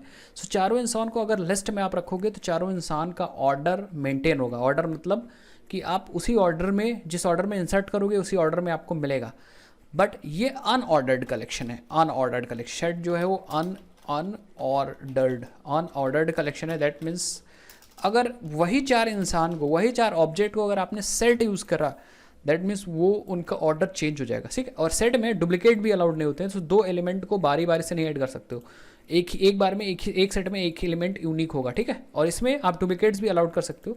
एंड द लास्ट वन जो ये कलेक्शन होता है उसमें आप की वैल्यू पेयर रखते हो, तो सिंपली ये काम आप करते हो। अब चले हम लोग बनाते हैं, एक फाइल बना लेते हैं। तो सिंपली यहाँ पे आते हैं और राइट क्लिक करते हैं, न्यू पे चलते हैं और सिंपली हम लोग एक कोटिन की फाइल बना लेते हैं और यहाँ पे देते हैं कलेक्शन एग्जाम्पल, ठीक है, कलेक्शन एग्जाम्पल। और सिंपली यहाँ पे मेन मेथड बना लेते हैं, क्योंकि सारा हम लोग मेन मेथड के अंदर ही अब तो काम बचा है मेन मेथड के, क्योंकि कोई क्लास तो बनानी है सिंपली। अब हमें सपोज हमारे पास 4 इंटीजर्स का कलेक्शन बनाना है। तो सबसे पहले मैं लिस्ट की बात करता हूँ कि how we will make list, ठीक है। तो हमारे पास यहाँ पे एक मेथड होता है, ध्यान से देखिए, जिसका नाम है लिस्ट ऑफ, ठीक है। आप देखोगे लिस्ट ऑफ, और लिस्ट ऑफ ये बताएगा इसके अंदर हमें टाइप देना है कि किसका कलेक्शन बनाना है। तो मैं कहूँगा लिस्ट ऑफ इंटीजर लेना है मुझे, और इसके अंदर मुझे सारे इंटीजर रखना है। तो जितने भी इंटीजर आपको रखने हैं आप रख सकते हो, ठीक है, जितने भी इंटीजर। और फिर आप एक वेरिएबल ले लो यहाँ पे वैर, और यहाँ पे लिस्ट में इसको स्टोर करो। That simply a list. So this is a collection. ये एक लिस्ट बन गई जिसके अंदर इतने सारे हैं। अब इसको आप क्या कर सकते हो, ट्रेवर्स कर सकते हो। जैसे आप फॉर लूप लगा सकते हो, और फॉर में यहाँ लिख सकते हो एलिमेंट ई इन लिस्ट, और आप एक एक करके एलिमेंट्स को आप प्रिंट कर सकते हो, कोई इशू नहीं, ठीक है। सो आप ई को प्रिंट कर सकते हो। सो इस लिस्ट से एक एक करके एलिमेंट आ जाएगा। सबसे पहले 23 आ जाएगा, 23 प्रिंट हो जाएगा, फिर 232 आ जाएगा, फिर 435 आ जाएगा। एक बार मैं रन करके आपको दिखाता हूँ। तो इस तरीके से हम लोग लिस्ट ऑफ कलेक्शन बनाते हैं और फिर उसको ट्रेवर्स कर सकते हैं। फिर उसके बाद इस लिस्ट के पास बहुत सारे मेथड्स होंगे काम करने के लिए। देखो सारी लिस्ट आ गई। जैसे लिस्ट अगर मुझे चेक करना है कि लिस्ट में 23 है कि नहीं, सो आप क्या कर सकते हो, यहाँ कंटेंट्स चेक कर सकते हो, 23 पास कर सकते हो। सो अगर इस लिस्ट में 23 होगा तो ये ट्रू दे देगा। सो मैं इसको प्रिंट के अंदर रख देता हूँ, और अगर 23 नहीं होगा सो ये फॉल्स दे देगा। आप देखिएगा। सो मैं क्या कर देता हूँ, इसको बंद कर देता हूँ, एंड पे जाके यहाँ सिंपली बंद कर देता हूँ, प्रिंट एलएन यूज़ करता हूँ, ठीक है, जिससे कि लाइन चेंज हो जाए। सो आप चेक कर सकते हो कि इसके अंदर डेटा है कि नहीं है। तो अगर मैं यहाँ पे मैंने सिंपली ये प्रोग्राम चला दिया, सो अब देखो 23 तो इसके अंदर है तो ट्रू दे देगा, बट अगर 23 इसके अंदर नहीं होता तो ये फॉल्स देता है। तो सिंपली इसके अंदर इसके पास बहुत सारे ऑप्शन है। लिस्ट डॉट गेट है, इंडेक्स ऑफ है, लास्ट इंडेक्स ऑफ है, ये सब लिस्ट है, लिस्ट ट्रेटर है, बहुत सारे हैं, आप इनका यूज़ कर सकते हो। देखना आपको कितने एलिमेंट है इसके अंदर। सो आप क्या कर सकते हैं, प्रिंट, और प्रिंट के बाद आप सिंपली यहाँ पे ए डॉट साइज यूज़ कर सकते हो प्रिंट करने के लिए। सो मैं क्या करता हूँ, लिस्ट डॉट साइज, ठीक है, लिस्ट डॉट साइज, तो बता देगा कि इसके अंदर कितने एलिमेंट हैं। एक इंपॉर्टेंट बात आती है, तो आप समझ गए होंगे कैसे लिस्ट बनाते हैं और लिस्ट को ट्रेवर्स कर सकते हैं और कैसे और भी ऑपरेशंस परफॉर्म कर सकते हैं।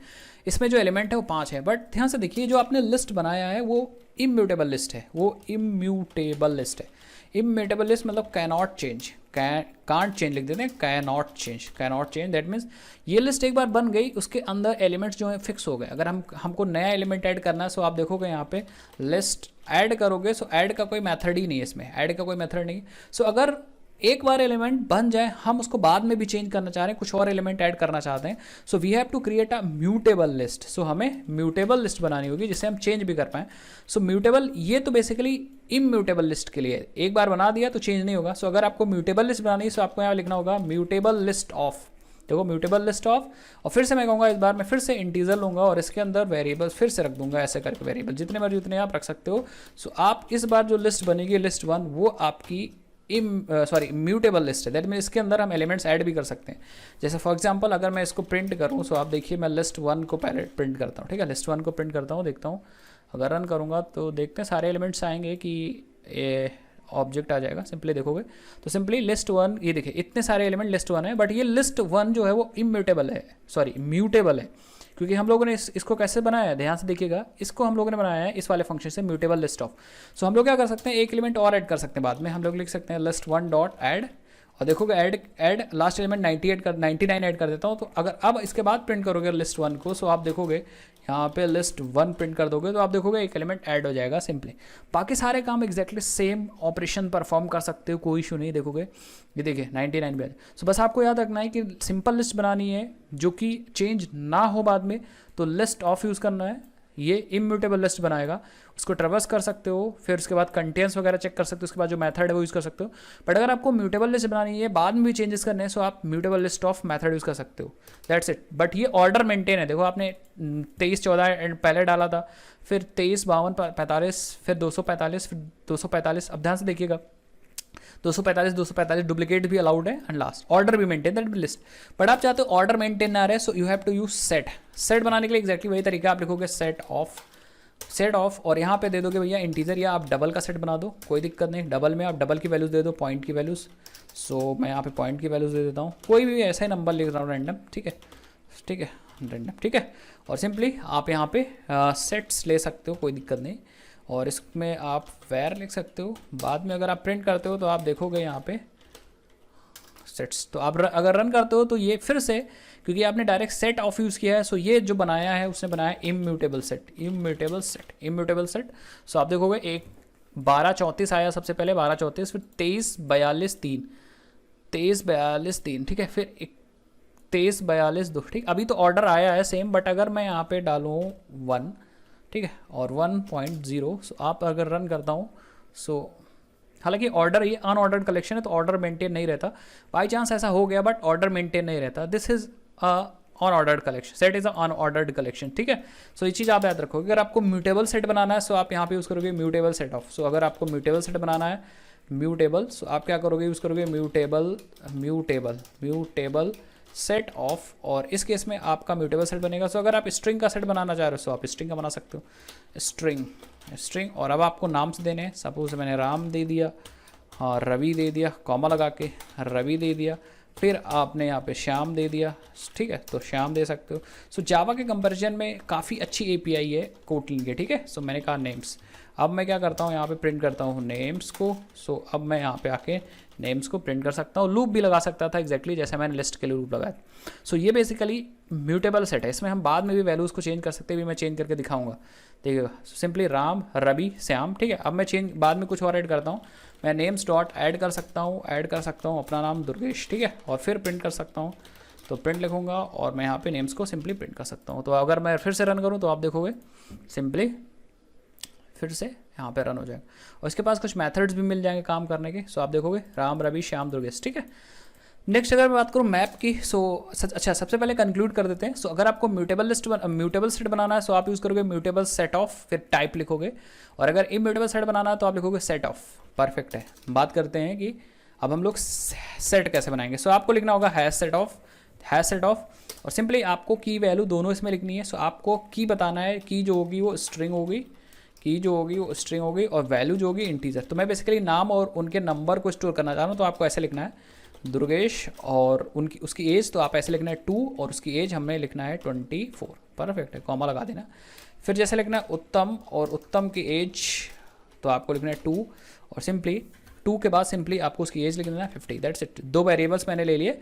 और मैप का ये इंप्लीमेंटेशन क्लास है हैज़ मैप, तो आप यहाँ पे वेरिएबल मैप यूज़ कर सकते हो, कोई दिक्कत नहीं, परफेक्ट है। तो यहाँ पे देखोगे मैप आ गया। अब बेसिकली दुर्गेश मैप है, इस की है, ये वैल्यू है, ये की है वैल्यू है। सो हम लोग क्या, अगर मुझे जानना है कि दुर्गेश की कितनी एज है, सो आप लिखोगे मैप डॉट गेट, और आप की पास करोगे। सो की मैं यहाँ पे पास कर सकता हूँ दुर्गेश, ये मुझे दे देगा, कैपिटल डी था, तो मुझे देगा दुर्गेश की एज। तो मैं यहाँ पे सिंपली वेरिएबल एज, और एज को सिंपली बाद में मैं क्या कर सकता हूँ, प्रिंट कर सकता हूँ। तो एज परफेक्ट है। अगर मैं रन करूँ तो मुझे 24 आंसर मिलेगा। सो मैं रन कर देता हूँ एक बार। इसी तरह मैं उत्तम की एज भी निकाल सकता हूँ, कोई इशू नहीं होगी, देखिएगा, ठीक है, 24 आया। इसी तरह मैं लूप लगा के इसको क्या कर सकता हूँ, ट्रेवर्स कर सकता हूँ। बहुत सारे तरीके हैं काम करने के। और भी आपको साइज़ देखना है तो आपके पास यहाँ पे मिल जाएगा आपके पास मैप डॉट साइज़ मिल जाएगा। तो मैं यहाँ पे प्रिंट मैप डॉट साइज़ लिख सकता हूँ, मैप डॉट साइज़, तो आपको साइज मिल जाएगा। ऐसे करके बहुत सारे मेथड आपको मिल जाएंगे किस पे, इस मैप पे। वो सारे मेथड होंगे ऑपरेशन परफॉर्म करने के लिए मैप पे, परफेक्ट। तो 2 एलिमेंट है, एक ये वाला एलिमेंट, एक ये वाला एलिमेंट, ठीक है। तो इस तरीके से काम करते हैं हैश मैप। ये हैश मैप जो है इम्यूटेबल है, सॉरी इम्यूटेबल चेंज नहीं कर सकते। अगर म्यूटेबल बनाना था तो आपको लिखना था म्यूटेबल हैश मैप आप। अब मुझे लगता है समझ गए। और इस वीडियो में इतना ही रखते हैं, बहुत लंबी वीडियो हो गई है।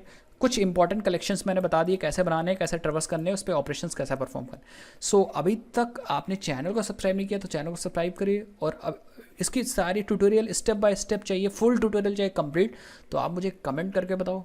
और एंड्रॉइड कोटलिन को यूज़ करके चाहिए तो आप मुझे कमेंट करके बताओ, मैं ट्राई करूँगा ट्यूटोरियल्स लाने के लिए। और अगर आपको ये नोट चाहिए तो आप मुझे कमेंट करके अपनी ईमेल आईडी दे सकते हो, और कमेंट सेक्शन में आप बता सकते हो आप कहाँ से हो, जिससे कि मैं आपसे इंटरेक्ट कर पाऊँ। और इंस्टाग्राम पे मुझे फॉलो कर लीजिए, क्योंकि मैं इसी तरह इंटरेस्टेड वीडियोज़ टेक्नोलॉजी से रिलेटेड बनाता रहता हूँ। सो आई होप ये वीडियो देखिए, इससे पहले वाली वीडियो देखिए, लिंक उसका डिस्क्रिप्शन बॉक्स में मिल जाएगा। और मैं मिलता हूँ आपसे किसी नेक्स्ट इंटरेस्टिंग वीडियो में, तब तक के लिए जय हिंद जय भारत। अभी तक चैनल को सब्सक्राइब नहीं किया तो चैनल को सब्सक्राइब करिए, वीडियो को लाइक करिए और शेयर करिए, जिससे कि आप टेक्नोलॉजी को अच्छे से सीख पाओ। सो बाय बाय।